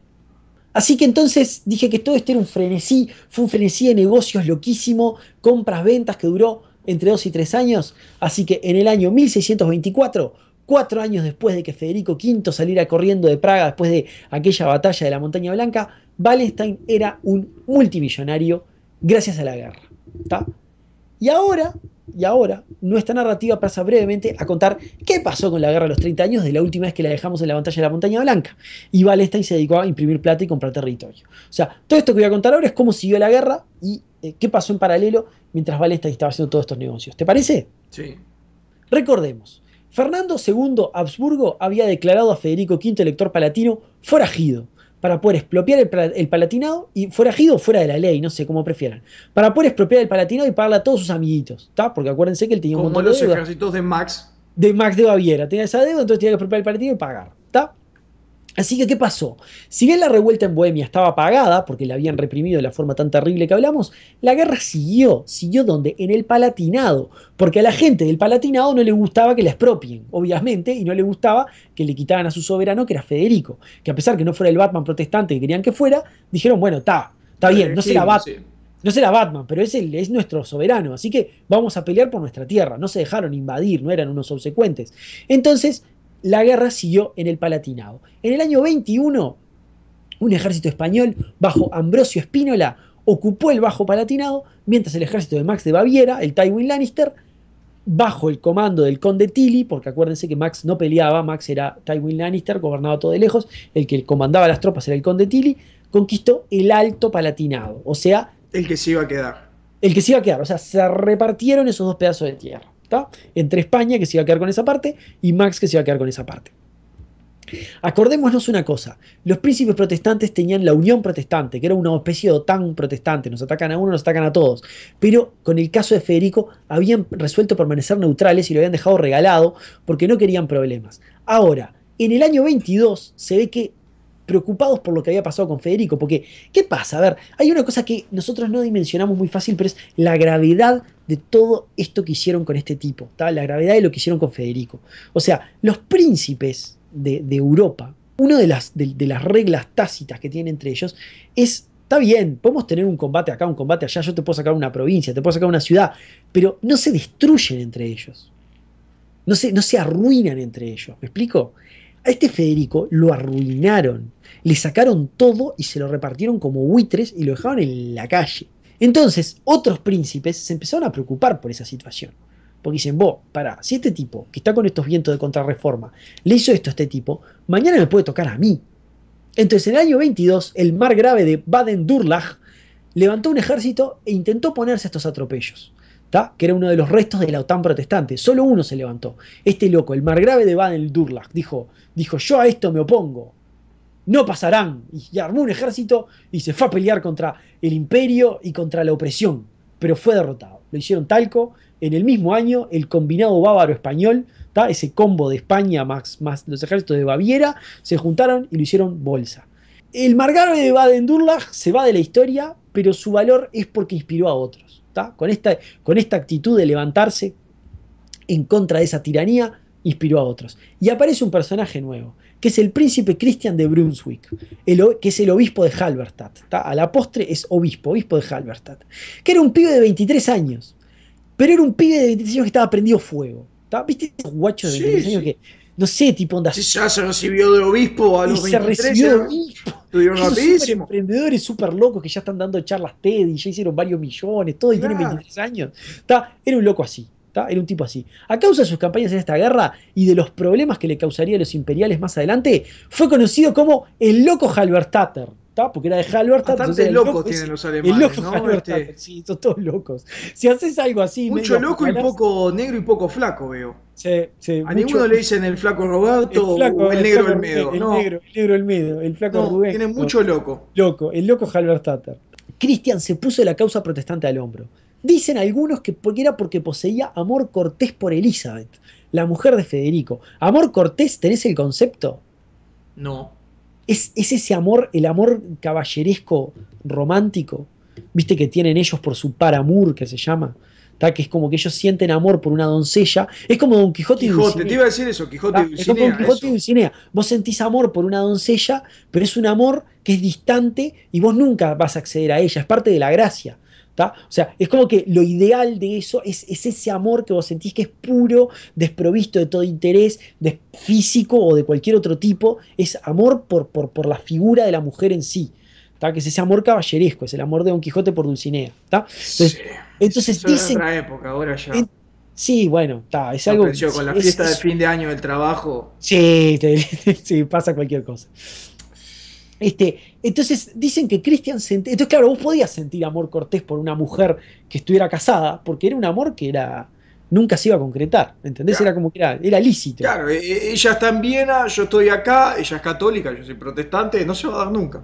Bueno, pero parece que Cristian sentía mucho amor por Elizabeth, la mujer de Federico, ¿tá? Que bueno, Federico estaba destituido, entonces era la mujer que quedó destituida. Entonces, Perdón, me confundí, te Federico. confundiste con Fernando, porque se llaman los dos con F y tienen nombre largo, sí, es el problema que tengo yo. Bueno, está en Londres, estaba en Londres. Está en Londres porque era la hija del rey James, ¿está?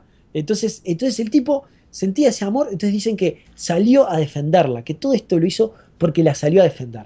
Entonces, recibiendo el poco dinero que le quedaba a Federico, porque ¿qué pasa? Federico, acuérdate que había huido a La Haya. Entonces Federico estaba tratando de armar como una defensa de su territorio, pero claro, no tenía un mango, no tenía nada, además ya vimos que era pobre, era medio inútil. Entonces, era medio inútil, sí, Seba, era medio inútil, ¿no? Sí, pero... Entonces, no me cierra porque vinimos hablando de todos estos Wallenstein, todas estas figuras inteligentes, oscuras, que juegan tras bambalina, y se va a meter por el amor a una mujer que no conoce, ¿qué hace? No, pero pero este Cristian no es medio inútil, este Cristian está loco, este Cristian es como un impetuoso. Sí, man.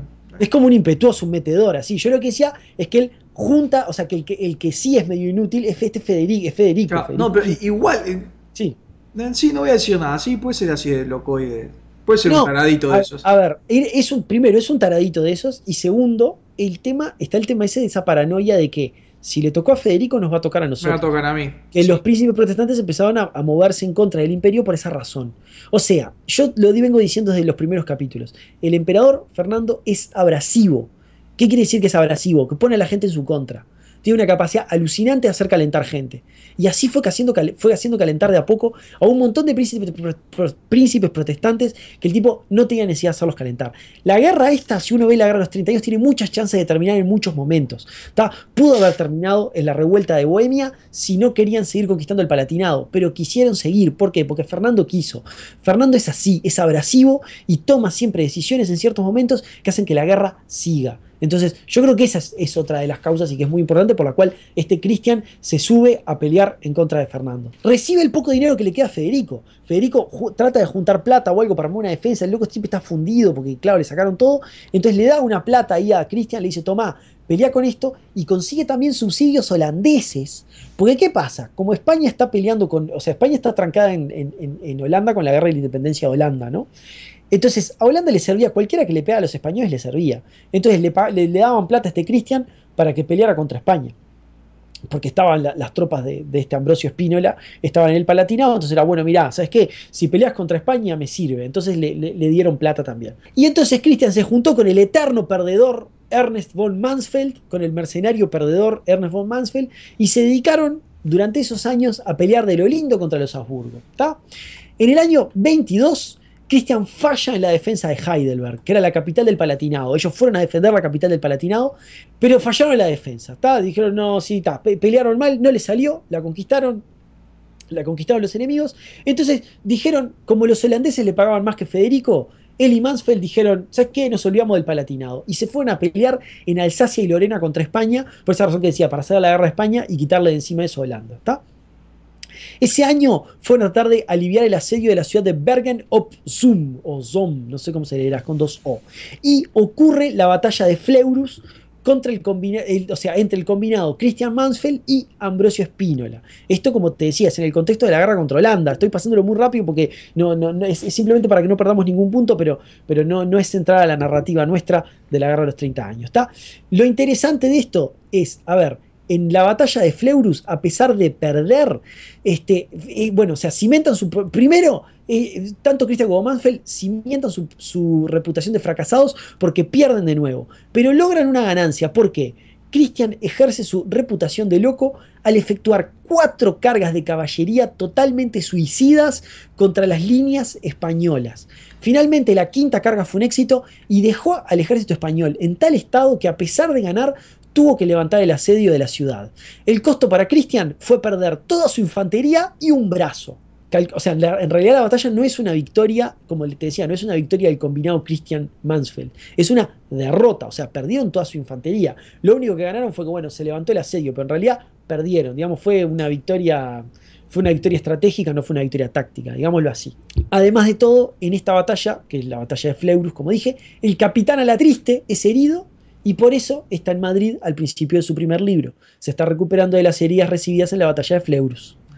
¿Tá? Lo cuento porque alguno que sea seguidor de Capitán Alatriste capaz que no tiene muy claro dónde engancha todo esto en esta narrativa, y yo lo cuento acá. Viendo que Christian y Mansfeld eran unos mercenarios delirantes que quemaban toda su infantería en una sola batalla, Holanda les dejó de pagar subsidios. Es lógico. O sea, fíjate que estos tipos, o sea, realmente son como muy imprudentes, ¿no? Por eso la reputación de loco de Christian. O sea, fíjate que en una batalla que ya estaba perdida, tipo, los locos masacran toda su infantería, hacen 5 cargas de caballería suicida, el tipo pierde un brazo, tipo, chao. O sea, dicen, no, mira, ¿sabes qué? No te vamos a pagar más. Holanda les deja de pagar. Y mientras estos tipos estaban haciendo todas estas vueltitas por Holanda y peleando en Alsacia y Lorena y no sé qué, lo que ocurrió es que Tilly, el hombre de Max, terminó de conquistar el Palatinado, y con lo cual la defensa del Palatinado, esa que supuestamente tenían que hacer Christian y Mansfeld, la perdieron, porque les conquistaron todo el Palatinado porque ellos se distrajeron con otra cosa. Estaban en Alsacia y Lorena, en otro lado, o sea. Estaban en Alsacia y Lorena. Pésima guerra defensiva cuando vas a defender otro lado. Cuando vas a defender otro lado, exactamente. Yo lo que quiero decir, Seba, vos te das cuenta que estos tipos,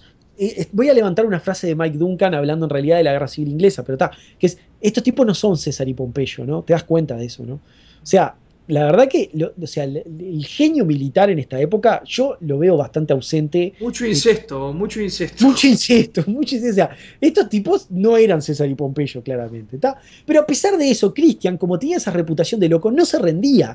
Y en el 23 cocinó un plan bizarro para reconquistar Bohemia. ¿Tá? O sea, dijo, está bien, perdimos el Palatinado, pero Federico, si le reconquistamos Bohemia y se la damos de vuelta, va a estar todo bien, va a dejar de ser un destituido. Entonces, empezó con un plan delirante para reconquistar Bohemia, que incluía la ayuda de Bethlen Gabor, el príncipe transilvano, aquel que habíamos dicho que les trataba de chupar la sangre a los imperiales siempre que podía. El plan no funcionó. Porque ¿qué pasó? Tilly lo vio venir de lejos y se puso a mitad de camino entre Christian. Sí, porque lo tenés que ver venir por toda la joda. Claro, lo tenés que venir por otro lado, viene del otro lado, entonces lo que hizo se puso adelante. Y a pesar de eso, Christian siguió adelante. A pesar de que el eterno perdedor Mansfeld lo abandonó porque no tenía plata para pagarle a su propia gente. O sea, ese ejército mercenario combinado, en un momento Mansfeld le dijo, no, mira, sabes que yo voy a deshacer mi ejército porque no tengo plata con qué pagarle, porque perdemos todo básicamente. Entonces, como todo lo que vamos lo perdemos, no tengo plata. Entonces, chau. Mansfeld disolvió su ejército y lo dejó solo a Christian. A pesar de tener la mitad de su ejército, Christian siguió ejerciendo su fama de ser el Mad Max de Halberstadt y luchó contra Tilly en una batalla que no tenía chance alguna de ganar cuando por fin se enfrentaron, que fue la batalla de Stadtlohn. Ahí murieron 13.000 hombres los 13.000 hombres de Christian, y le pasaron a quedar solo 2.000. O sea, 2.000 ya está, no es un ejército de relevancia. Ese ejército quedó masacrado, fue en agosto del año 23, y con esto dejó de haber protestantes que apoyaban la causa de Federico, sea por amor cortés o sea por conveniencia. 3 días después, Federico no tiene otra que sea que firmar un armisticio con Fernando, y con esto la guerra con el Palatinado se termina, los Habsburgo ganan y reinan supremos, porque conquistaron el Palatinado, cumplieron todos los objetivos de la guerra, Federico está destruido, no hay nadie más que se les oponga, ya está, los Habsburgo son los reyes de Europa. Ahora, Seba, yo creo que no te estoy diciendo ningún spoiler, nada, te digo, se llamaba Guerra de los 30 años. Sí, entonces, dura más, pero ya me dijiste que Fernando es muy abrasivo. Y Fernando me decía, esto va a seguir, no termina acá. Entonces no termina, ¿no? Lo que pasó fue que en el año 24, y ahora esto lo vamos a enganchar con Wallenstein de vuelta. Porque acá es donde dejamos a Wallenstein, el año acá 24. Acá donde dejamos a Wallenstein, entonces vamos a enganchar con Wallenstein emitiendo moneda. O sea, todo esto lo teníamos que hacer para explicar que la guerra del Palatinado había terminado y que ya no había más guerra en principio, pero lo que pasó en el año 24 es que, a pesar de esta paz, todo este asunto de quitar las tierras a Federico, como dije, puso nerviosos a todos los príncipes protestantes de Europa.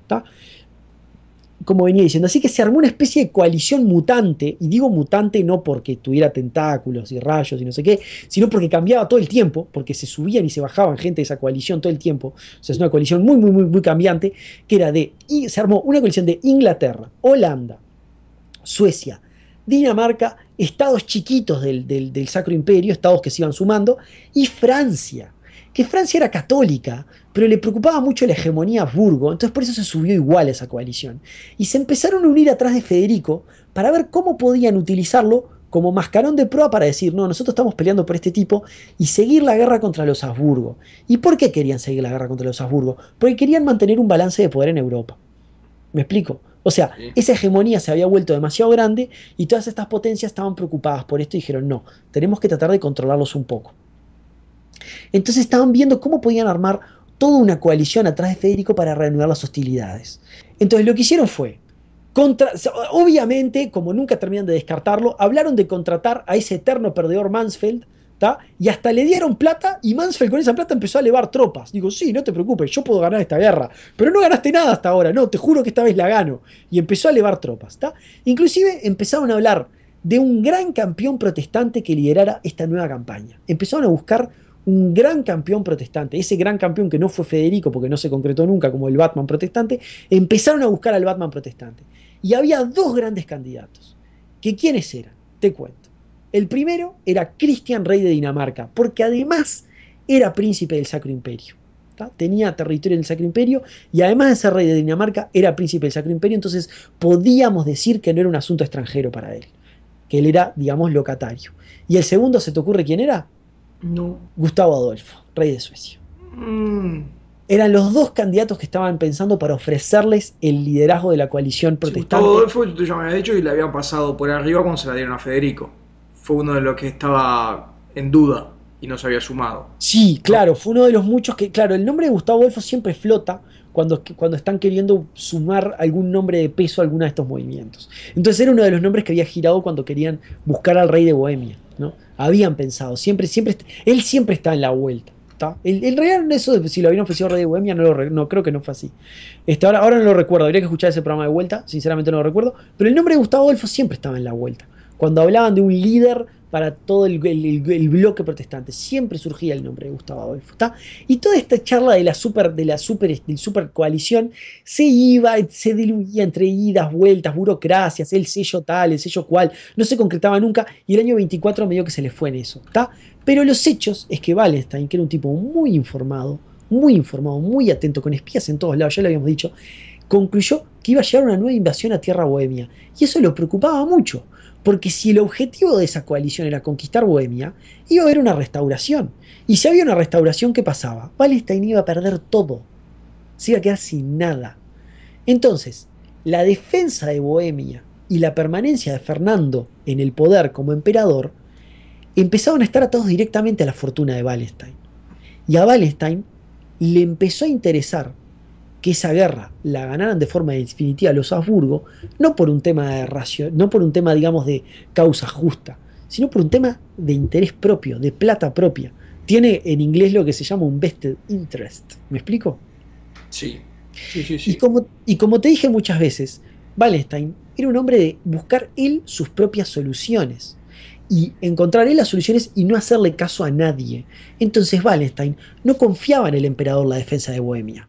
Por dos razones. Primero, el emperador no tenía un mango y no podía pagar un ejército. ¿Tá? Entonces, ¿cómo va a defender Bohemia si se arma esta super coalición?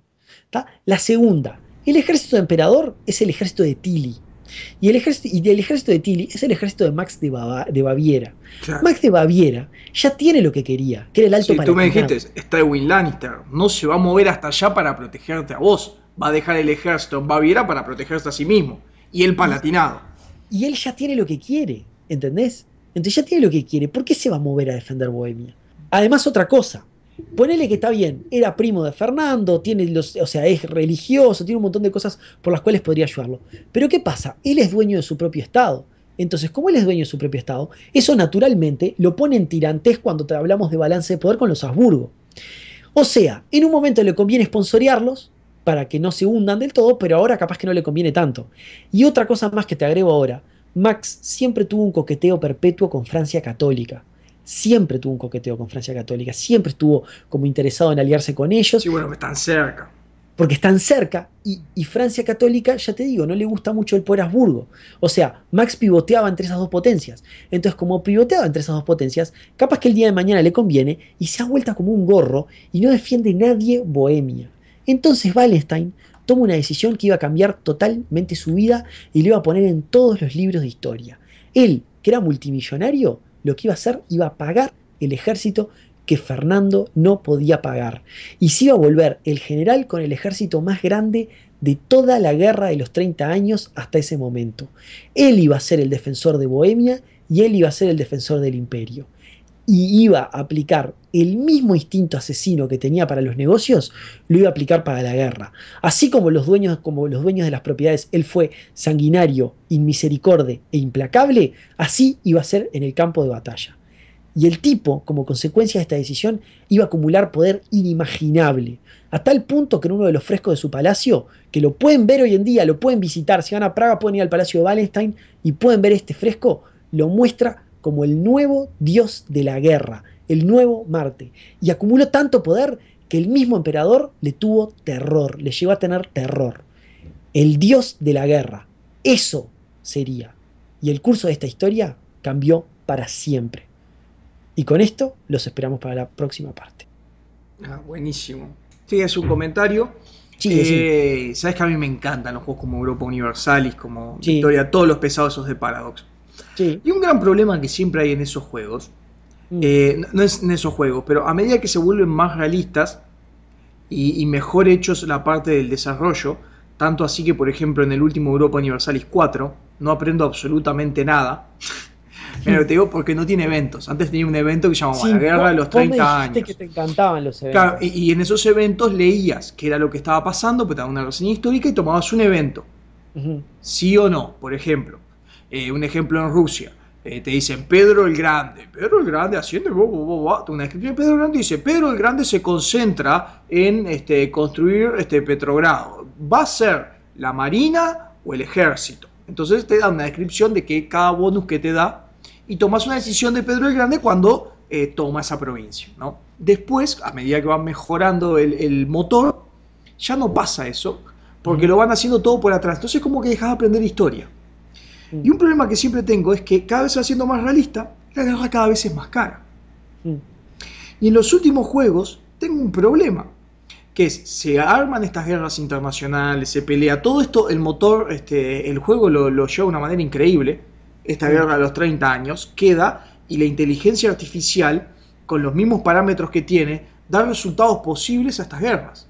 Y un problema eterno que tengo es, ¿por qué voy a salir a defender a otro? Siempre juego como si fuera Max de Baviera. Porque yo tengo mis tropas, hacer tropas sale carísimo. Y es un recurso, el recurso humano tremendo. Como que lo que uno tiene que hacer es contratar mercenarios. Contratar mercenarios es carísimo. Y contratar mercenarios y moverlos a la otra punta del mundo para defenderte resulta carísimo. Entonces termino totalmente aislado del mundo, hacer una especie de autarquía donde lo único que hago es comercio. Bueno, tal vez es mi personalidad. Comercio, y voy tomando provincias a uno. Entrar en una guerra que sea carísimo para pelear por un estado que está allá, que no te va a generar ninguna ganancia, es como ridículo. Y te digo cuál es el caso de la solución. Terminaron haciendo que tu puntaje en el juego haya un factor que se llama prestigio. Entonces, si no estás constantemente peleando estas guerras, defendiendo a tus aliados, no ganas prestigio. Entonces, una de las patas, una es el comercio, la otra es el prestigio, no sumes puntos de prestigio. Porque, claro, ¿cuál es el motor? Pensalo, en el caso de Wallenstein, hay un motor clarísimo, tú defenderte ahí. Pero ¿cuál es el motor de Fernando? O del motor de los franceses. Si no pones el prestigio atrás, o cosas como el balance de poder, no se te da. Sí, no te metes. El caso, a mí lo que me gusta mucho del caso de Wallenstein es cómo el tipo, o sea, construye toda su fortuna con los despojos de la guerra, y el tipo, para defender eso, está obligado a buscar una solución propia. O sea, a ver, podía no haber hecho nada como habrán hecho tantos otros nobles, pero él no resuelve eso. Él dice, yo tengo que salir a pelear yo, si no voy a perder todo. Él está metido. Entonces esa es la razón de salir a pelear de él, es que si no realmente lo pierde todo. Y ahí es que viene la genialidad del tipo. Porque por más que sea un tipo, creo que está bastante claro que es un tipo muy complicado, ¿no? Digo, decir que este tipo Sí. es una buena persona, me parece que está bastante complicado decir eso, ¿no? O sea, digo, la verdad no creo que lo sea, me cuesta mucho juzgarlo porque no estoy en el momento, pero de primera no me cae bien, o sea, no me cae bien las cosas que hace. Pero no por eso no voy a dejar de reconocer la genialidad. Y la genialidad del tipo es cómo financia la guerra. Esa es la otra genial del tipo. El tipo todo el tiempo toma decisiones financieras que son increíbles. Es como que el tipo es un genio de eso. Es un genio de las finanzas y un genio de la logística. El tipo es un organizador. Y entonces la idea que tiene para resolver el problema que vos decís, de cómo financia el ejército que sale carísimo, el tipo lo resuelve. El tipo tiene una idea genial. La frase que tenemos de él al respecto es: la guerra se pagará a sí misma. Esa es la frase, no lo quiero decir ahora porque quería dejar en las puertas de que el tipo, porque claro, el tipo vos te hablan de él y todo el mundo habla de él como un, o sea, el pedigree de él es general brillante de la guerra de los 30 años, es ese, es como que te dicen, es un general de la guerra de los 30 años, te dicen eso, entonces como que el pedigree de él es militar, pero el loco se hizo militar de viejo, o sea, ya era militar, pero se hizo ese general excepcional, se hizo de viejo. No, yo te iba a decir eso. Él dice, va a ser general de sus ejércitos. Él nunca había estado como general, era un coronel. Él movía Él una tropa, era un coronel. cobraba el Bruntenschuss Sí. y se quedaba por ahí. Y después vino una manera financiera. Nunca había manejado un ejército. Estamos de acuerdo que no tiene. Era un oficial de caballería, era un oficial. Estamos de acuerdo que no tiene las credenciales para hacerlo. Inclusive no tiene la edad, porque es viejo, pero a esa edad no se manejaban ejércitos enteros, tienes que ser más veterano. Pero simplemente eso. Como el tipo resuelve hacer esto y nada. Entonces yo quería dejarlo justo ahí en la puerta, para en el próximo concentrarnos en todo lo que fue su carrera militar. O sea, hasta ahora es todo como el origen. Después en el próximo vamos a hacer la carrera militar y en el último programa, que lo vamos a hacer no a continuación. O sea, ahora la semana que viene tenemos otro programa de Seba, después la otra semana saldrá la siguiente parte de este, y después no sé cuándo va a ser en algún momento del año, pero en algún momento del año vamos a hacer un programa que va a ser el asesinato de Albrecht von Wallenstein. Va a ser contar cómo fue toda esa conspiración, que es una cosa excelente, es increíble esa historia, y vamos a contar cómo fue. Bien. Bueno, las fuentes. Ya les spoileé el final. Te das cuenta que les dije a todos que termina que lo matan. Te das cuenta que les spoileé el final a todos, ¿no? Pero bueno. Las fuentes. Te cuento. Las fuentes. Las fuentes son Geoff Mortimer. Un libro que se llama Wallenstein, The Enigma of the 30 Years War. O sea, Wallenstein, el enigma de la guerra de los 30 años. Y después Lucy Hughes Hallett y su libro que se llama Heroes, A History of Hero Worship. O sea, en español, Héroes, una historia de la adoración de los héroes. Es muy interesante este libro, muy interesante. Si lo pueden conseguir, se los recomiendo. Trae la historia de 8 héroes del mundo occidental, digamos, y hace el caso de estudio. Está el Cid Campeador, está Francis Drake, está... ¿quién más? Está Alcebíades, está Garibaldi. Es muy interesante. Está buenísimo el libro. La verdad que pocas biografías de Wallenstein tan cortas y tan concretas como la que leí acá, me gustó muchísimo. Y bueno, después por supuesto Wikipedia y bueno, finalmente el podcast que estamos citando siempre con estas viñetas de la guerra de los 30 años, que es el podcast de Zach Twombly, que se llama When Diplomacy Fails, o sea, cuando la diplomacia falla. Hizo una serie de programas de la guerra de los 30 años que es tan largo que lo estuve escuchando como un año entero. Es bastante largo, es bastante aburrido, pero bueno, yo qué sé, capaz que a ustedes les gusta, así que lo dejo ahí. Así que Seba, eso es todo. Pero algo me dice, siento un sonido, es el sonido de una hinchada que grita con fuerza. ¿Y eso qué quiere decir? Vamos rumbo a la cancha.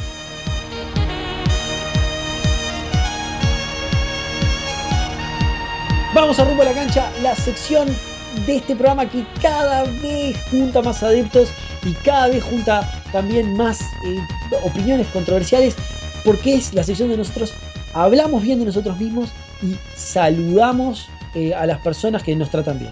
Así que, Seba, contame, Seba. Sí, saludamos a las personas que nos tratan bien porque nosotros nos tratamos bien entre nosotros. Sí, claro. Somos nuestros fans número 1 y también nuestros críticos número 1. Correcto. Cada vez que escucho yo un podcast y lo edito y me encuentro un error, una inflexión en la voz que está mal, una palabra que pronuncio, créanme, lo sé. Los escucho siempre todos. Pero bueno, les queremos decir que la gente nos puede seguir primero en nuestro centro neurálgico, para usar una palabra bien de comentarista de fútbol, que es nuestro sitio web y nuestro blog, que es tortuliapodcast.wordpress.com, donde se juntan los vínculos para todos lados. Es importante la gente que quiera estar ahí, aunque no hay muchos comentarios. El otro lugar donde nos pueden encontrar, que también ese nos gusta más. ¿Por qué nos gusta más? Porque participamos con el público constantemente y nos dejan mensajes, que es Facebook, en facebook.com/tortuliapodcast. Correcto. Ahí hay montones de cosas y damos siempre información extra o contenido adicional en Facebook, porque es la red que más se usa en nuestro país, en todos los países. Sí, puntualmente, a ver, vamos ahora... Tengo algunos mensajes acá, si querés que lea, que los saqué. Sí, me encantaría. Yo lo que iba a decir es que en el programa de, por ejemplo, ahora en el programa de Aubrey McClendon, que seguramente pusimos la semana pasada, digo seguramente porque estoy hablando desde el pasado, no desde el futuro, entonces no sé lo que va a pasar, hayamos puesto, por ejemplo, el tráiler aquel donde se ve el tipo que abre la canilla y larga fuego, la canilla del fracking. Abre la canilla y ¡wow! Todo fuego sale para hacer churrasco. Ese extra probablemente lo llamo. Me decías más allá del mensaje de Facebook. Roger dice que tuvo un mal día, pero sabía que salía un episodio de La Tortulia, así que se puso de buen humor. Le subió el ánimo. Sí, a mí eso me gusta mucho, la verdad. Si le podemos subir el ánimo a alguien, ya está hecho nuestro trabajo. Sí. Meche, que siempre nos escribe, dice que se cortó un dedo mientras estaba cortando pimientos. Y bueno, disculparos. ¿Y qué programa estaba escuchando? No, nos estaba escuchando a nosotros. ¿Pero cuál programa? Lo puso en el de Espartaco, este comentario, porque después nos habla de... ¿Te das cuenta qué poder tiene Espartaco, que sigue sacando sangre más de 2000 años después? Y bueno, hace un montón de comentarios. No sé si querés que te los lea a todos y nos comentás. Vos sos el host de Rumbo a la Cancha, te lo dejo a tu criterio. Bueno, una que dice, nos comenta que ve la serie Espartaco, que le encantó la fuerza la parte del diezmo, y nos pregunta, ¿no era más fácil para Roma ir a dejar a Espartaco con los esclavos? Sí, pero había gloria para ganar. Porque era más caro perseguirlo y total al final se libran de los esclavos, ¿no? Y ella se responde y dice, claro, el orgullo romano al final es más importante. Sí, no. Roma no pierde guerra. No pierda, no le gusta perder nada a Roma. Roma no pierde guerra. Mark nos recomienda un libro de historia de Roma. Sí, yo ese autor ya lo tenía anotado. No sé si era él que nos lo había recomendado anteriormente. Hay que meterse con ese tema. Lo tenemos en debe. Y después saludamos a Adrián, a Miguel, a nosotros que entraron en la joda de gritar Yo soy Espartaco. Yo soy Espartaco. Es como la joda. Sí, yo soy Espartaco. Dani Piot, que nos escribe siempre, dice, anda impactado por la pregunta de la gente que podía llevar armas a la carrera zombie. A la carrera zombie, sí. Pero es que sí, eso salió en balance negativo, creo que fue. No fue en balance negativo. Fue en Hijos de Orgullo. Pero sí, supuestamente preguntaron. Andá a saber quién habrá sido que haya preguntado. Capaz que querían llevar de adorno, no sé, pero... Yo también lo vi porque estaba en el grupo de Facebook. ¿Lo viste? Eso. Con tus propios ojos lo viste. Sí. No, vi el aviso que decían, por favor, miren la gente. Sí. Así que es real, pasó. Es real. Voy a dejar ahora de lado Facebook, no sé si querés traer algo de Facebook. No. Porque ya que estoy hablando en distintos lugares que estamos, quiere decir que ahora también estamos en Stitcher. Estamos en Stitcher, es verdad. Lilo y Stitcher. Estamos en Stitcher. No sabemos para qué se va, pero estamos en Stitcher. También sabe dónde estamos, que nos pueden encontrar a través del vínculo. Estamos en iTunes. La gente que nos quiere... Que tenemos una valoración nueva de 5 estrellas. Tenemos una nueva de 5 estrellas. Es la de Flan Solo, ¿no? Si no estoy leyendo mal. No. Reseña no, es una valoración nomás. Solo dejó puntaje. Creí que era esta de Flan Solo, la iba a leer. Flan Solo fue la primera de todas que tuvimos. Así que está ordenado al revés. Bueno, me equivoqué yo. No importa. Me equivoqué yo, estaba re emocionado que tenía un texto nuevo para leer en iTunes. Pero bueno, estamos en Stitcher, estamos en iTunes, estamos en Facebook, también estamos en Twitter, twitter.com/tortuliapodcast. Si querés te leo un par de mensajes. Si tenemos mensajes, yo los busqué porque son nuestros más que nada. ¿Los tenés? No, pero no agarré ninguno que me haya gustado. Bueno, Lee los tuyos, te leo porque algunos. agarré, claro, lo que nosotros tenemos. Después me tenés que enseñar a usar Twitter, como puede hacer la gente que nos menciona. Bueno, voy a leer unos cortitos nomás, voy a leer poquitos los Sí. últimos nomás, porque no, como yo hoy armé el programa, no armé rumbo a la cancha, entonces lo Y lo armó armé Seba. yo para el desastre. Claro, lo Como armó ven. no, lo armaste Pero les perfecto. puedo decir que tengo un archivo de texto con los mensajes que nos mandaron. Manuel nos dice que quiere que sepa que nos bajamos iTunes y se registró solo para dejarnos una reseña. Así de mucho nos estima. Así que dentro de poco se va a sumar a los ranks de los productores honorarios de este programa, Manuel. Magnus nos hace un comentario sobre el tema. Yo dije que el avatar de iVox de la mujer parece Darth Vader. Si lo miras de chiquito, porque tiene como una formita así del casco de Darth Vader. Magnus dice que es el efecto del pelo Playmobil. Y Magnus además nos dice que en el Solís están dando el ballet de Spartacus. Hay una función el sábado 19 de marzo. Así que pueden ir, si les interesa ver el Spartacus en versión ballet, que aparece Marcus Crassus y todo, lo pueden ir a ver el ballet de Spartacus. A mí me da mucha curiosidad. Estoy seguro que no debe de haber ni una gota de sangre. Así que yo de repente lo vería, pero lo vería si no durara 2 horas, que probablemente debe durar 2 horas. Si durara 1 hora, capaz que lo vería y lo vería en YouTube. Yo no entiendo el ballet tampoco. Por Entonces. eso yo no lo entiendo, entonces es de ignorante que soy. Bueno, y después Grumpy Juamps dice que empieza el día con la Tortulia Podcast el día de hoy. Y después tenemos un mensaje de Frank que nos dice, porque yo puse una noticia, subí una noticia falsa muy graciosa, que me pareció muy graciosa, me pareció muy, muy contextual a algo que podía pasar, que es que Kim Jong-un aseguraba que Roma había llegado hasta Corea del Norte. Que no me extrañaría de Kim Jong-un si lo dijera mañana. Entonces Fran nos dice, seguro que fue un portaestandarte con el águila que se perdió y acabó llegando a Corea y el resto lo tuvo que seguir. Como pasó con aquel, ¿te acordás aquel portaestandarte Sí. que yo conté? Bueno, listo. Bueno, así que tal, leo esos comentarios de Twitter nomás. Continúa adelante con la siguiente red social o el Y siguiente. no tengo una siguiente red social porque ya terminamos, pero sí paso a nuestro lugar favorito para poner podcast, que es iVoox. iVoox. ¿No vas a hablar de Audioboom y de Mixcloud?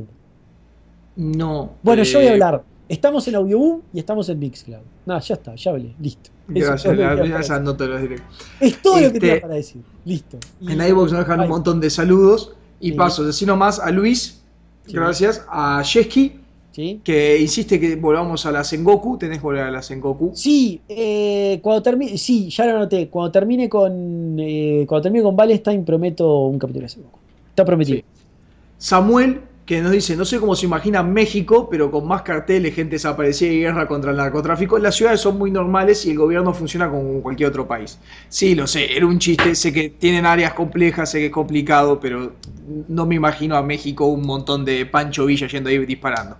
Las partes yo de México que conocí, el problema es que no son no representan todo México. Conozco DF y conozco Quintana Roo, que es más o menos lo mismo que decir que en Uruguay fui a Punta Carreta y a Punta del Este conozco todo Uruguay. Sí, claro. O conozco Puerto Madero, conozco el Teatro de la Plata, conozco toda Argentina. No es representativo de todo el país, pero me encantaría conocer México. Pero creo que fue uno de los lugares que más me gustó del mundo. Que me trataron mejor en México. Viste, a veces no hay que irse tan lejos para. Viste que uno tiene en la cabeza, ¿no? Capaz que nos pasa mucho porque estamos en América Latina, ¿no? Pero nos pasa mucho, tenemos mucho en la cabeza eso de que uno se quiere ir de viaje y dice, Nueva York, Londres, Europa, no sé qué. Y a veces acá nomás cerca, que en realidad México no es cerca, ¿no? Pasa que, a ver, algo que tiene que aprender la gente es que todo queda lejos de Uruguay. Uruguay está lejos de todo, no hay nada cerca de Uruguay, tienen que aprender eso, ¿está? O sea, cualquier viaje de Uruguay a cualquier lado es eterno, ¿está? Y dura 200 horas en avión, sea donde sea. Seba está en Panamá, le cuesta un poco menos, pero por eso México es lejos igual. Pero a veces no nos Estoy en 1 hora y media en México, creo. Pero a veces la gente no se imagina que en América Latina, o sea, acá en Uruguay la gente no se imagina que en América Latina hay cosas tan lindas. A mí me pasó cuando fui a Perú hace 2 años, volví enamorado de Perú. Me encantó Perú y la verdad, de primero nunca me hubiera imaginado que iba a ser un lugar tan lindo y me encantó. Sí, pero Uruguay queda lejos. Solo la gente que está en Oakland no se entiende, pero de Oakland también es un avión a Sydney o a Canberra y llegas enseguida. Sí. Hasta la pasa mejor. Alejandro nos dice, los escucho de San Diego, lo primero que escuché fue la Guardia Pretoriana, mucha gente entró por ese programa, Sí. y el Juego de la Muerte, y me regresé hasta la Tortulia número 1, y en un mes escuché todos los podcasts. Por mi trabajo conocí Boston también, me considero un bostoniano. Voy en el 43 y esperando el 44. Fantástico. Así que, sí. Súper bien, muchísima gente entró por la Guardia Pretoriana porque es el programa más, Y más escuchado, escuchado y como se ve que es 15.000 el que... escuchas, sí, Sí. impresionante. Seba, ¿te diste cuenta que de a poco nos vamos metiendo en Estados Unidos? ¿Vos estás pensando que puedes llegar a lanzar tu campaña al Congreso de Estados Unidos dentro de unos años, usando la plataforma como la Tortulia como plataforma de lanzamiento? Sí, ¿por qué no? ¿Por qué no? Bien. No me sale el nombre ahora de este que entró y tenía hacía los chistes en Saturday Night Live y llegó a diputado. Sí, se llama Estoy pensando ahora cómo se llama y sí, mira, Al Franken. Franken. Nunca lo hubiera pensado. Sí. Es que eso es lo bueno de los distritos en Estados Unidos. De que juntes 10 locos en tu distrito, ya está, podés ganar. Ah, los distritos. Navarro dice, buenísimo el podcast, me encanta su humor, los animo a seguir desde Bilbao. Los escucho tomando un buen vino Rioja. Sí, yo cuando vaya a España en 2 semanas voy a vivir de eso, vino, aceitunas y jamón. Acordate primero y segundo, acordate de eso, Seba. Siempre pedí primero y segundo, acordate. ¿Qué es eso? Porque cuando vos vas a comer a un restaurante, te sirven primer plato y segundo plato. El primero es como una entrada y el segundo es la comida principal. Pero los dos son tan grandes como comida y en algunas opciones de menú puedes pedir solo uno.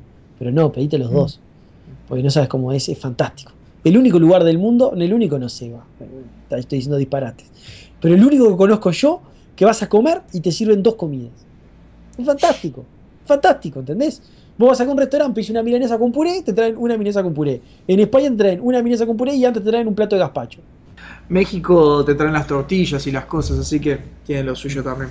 Y Ononjul, el ejecutor, dice, bueno, nos manda saludos del País Vasco y me gustaría que comentaran el culto de Mitra entre los soldados romanos y el culto de Isis, que tenía gran difusión entre las mujeres. ¿Cómo es que el soldado romano rendía culto a Mitra siendo una religión de origen oriental? E Isis, por cierto, que pare de llover una santa vez. Llevamos un mes así acá. Saludos cordiales y no paren. A mí me interesó muchísimo lo que dijo. Y fui a buscar el culto de Mitra. Me interesó mucho. El tema de las religiones romanas es muy interesante. Además, también. Porque todos los cultejos, esos que empiezan a aparecer, como Sol Invictus y todas esas cosas, es producto de la globalización. Es globalización 0.01, ¿no? Sí. Pero es globalización. Globalización alfa. Es la Globalización beta, porque la alfa me parece que era antes, la de los fenicios. No, Y viste que no sé Dan si Carlin, viste que Dan Carlin hablaba de Magallanes, ¿no? Como esa primera globalización. ¿No? Entonces, pero esta es una suerte de globalización. Y cuando Roma empiezan a mezclarse, empieza a ser. Porque el imperio romano era muy cosmopolita. Entonces empiezan a mezclar con toda esa gente, empiezan a surgir todas estas cosas. Es muy interesante. Así que me interesó. Capaz que después más adelante lo tocamos. Yo lo anoté para estudiarlo después. Y bueno, espero que no siga lloviendo en el País Vasco. Y Esperemos. espero que no me llueva a mí en Madrid. Esperemos. Buenos Acordate días. que Madrid son 9 meses de invierno y 3 de infierno. Creo que caes en los 9 de invierno, así que. Sí, y no tengo uso y estoy acostumbrado a otro clima. El Caribe me destruyó. Si alguien de Madrid nos está escuchando, que le cuenten a Seba en los comentarios a ver cómo está el clima, así va preparado, como debe ser. Tengo 3 buzos manga larga en este país, para que te hagas una idea. Sí, en Panamá. Y uno me lo tuve que comprar en México porque cuando fui tenía mucho frío. algo que, vos cuando, Seba, vos cuando te bajás en algún otro país y sentís el frío de vuelta, no entendés lo que es, ¿no? Es como, ¿qué es esta sensación? No lo comprendo, ¿qué es esto? No lo entendés, entonces es como, te estás enfrentando eso por primera vez en mucho tiempo, no te olvidaste lo que se sentía. Es lo que me pasó a mí cuando me pelaron la cabeza, cuando me recibí, me pelaron la cabeza. Yo sentí una sensación rara, digo, ¿qué es esta sensación en la cabeza? Y me dicen, es que te estás chupando frío por la cabeza. Digo, claro, no lo había pensado. Entonces está, eso. Bueno, Seba, ¿qué otro comentario tenemos? Andy Albures dice, excelente podcast, aprendo un montón y ya espera el de la semana que viene, así que se puso al día. Che. Y nos manda saludos, por supuesto, desde Guatemala. Sí. Saludos para todos los amigos de Guatemala. Yo estuve en Guatemala. Viste en muchos lados, no sabía que había estado en Guatemala. En Guatemala comí comida en un restaurante de comida mexicana, comida espectacular, la verdad. Eso, me quedé con ese recuerdo de Guatemala. Y vi la carrera de Malasia de Fórmula 1, donde Checo Pérez hizo una carrera espectacular en el año 2012. Todos los datos. Muy bien. ¿Qué más? Y después Doctor Caligari, que le encantó el podcast de Aníbal, dice que es una joya y cómo tocamos el tema. Y que si estamos pensando hacer una de Alejandro, porque le encantaría escuchar algunas batallas Sí. y el sitio de tiro, por ejemplo. Sí. A ver si le podemos sacar provecho. Hace mucho que no hacemos una batalla con todas las de la ley, Seba. Tendríamos que hacer una, como hicimos, como supimos hacer unas cuantas el año pasado. Este año creo que no hemos hecho ninguna. Yo lo que iba a decir es, el tema de Alejandro, por lo menos yo no sé si vos lo dominás, yo me estoy metiendo muy de a poco. Ahora estoy leyendo sobre la guerra de los sucesores, que me parece una historia fantástica. Porque Sí, me interesa mucho la guerra de los sucesores. es como una puñalada atrás de la otra, es impresionante. Ahí te das cuenta que los macedonios no eran, claro. Pues yo vuelvo al concepto de griego de las maestras, ¿no? Del concepto, ay, sí, porque la democracia, no sé qué, el tipo de barba, filosofando, no sé qué. Eso es Atenas. Los macedonios eran uga uga, eran lo más uga uga que había, ¿tá? Venían con la cachiporra, y apenas se murió Alejandro, se dedicaban a limpiarse entre ellos para quedarse con todo. Y después de eso, tengo un libro sobre Alejandro que habla sobre como los brotes psicopáticos de Alejandro, que es muy interesante. Porque a Alejandro le venían le venían las peores paranoias estalinistas, homicidas, y purgaba a toda su gente, o limpiaba a alguno, no sé qué, alguno que lo había seguido toda la vida, y le venía la paranoia y me lo limpiaba, y me parece una cosa fascinante. Yo me estoy metiendo muy de a poco en Alejandro, es un pendiente. Lo vamos a tener que hacer porque es demasiado relevante. En algún momento lo vamos a tener que tocar. Y es mucho más corto que César, ¿no? Porque César también es relevante, pero si hacemos César en serio, no sé cuánto programa. Sí, es larguísimo. César es eterno, es eterno. Igual que Napoleón. ¿Queremos hacer Napoleón en serio? ¿Cuántos programas podemos estar? 20, no sé, no tengo idea. Esos son los mensajes que tengo en iVoox en el último. ¡No! ¡Te falta el último! Que es el que quería leer yo. FTR 1122 dice: muy bueno el podcast. Me gusta más, hablando del de Espartaco, ¿no? Pues está en esa misma lista. Pasa que vos te olvidaste apretar el botón y quise mostrar todo. Dice: muy bueno el podcast. Me gusta más el final de la película cuando dicen: volveremos y seremos millones. Y la mujer le presenta a su hijo y le dice que nació libre. Pero creo que es más real el vuestro. Sí, es más real el nuestro porque el nuestro está basado en fuentes. Es más real, sí, es más real. Igual nosotros, claro, especulamos con la parte esa de si Espartaco habría vivido, habría muerto, no sé. Pero esta es la parte por la cual yo quería leer el mensaje del amigo FTR122, que es que dice: hice varios comentarios y nunca han leído uno. Me pregunto si estoy transustanciado.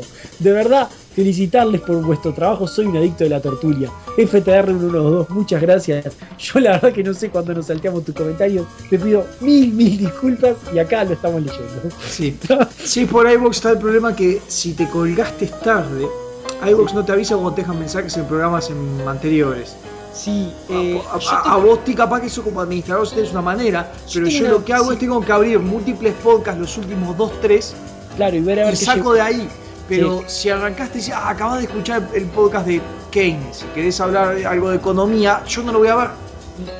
No me aparece un mensaje. Yo tengo una vista. Capaz que te aparecen. Pero vos estás como administrador también, ¿no? Hay una. No.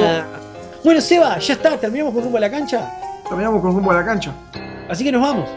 Nos vamos, hasta la semana que viene.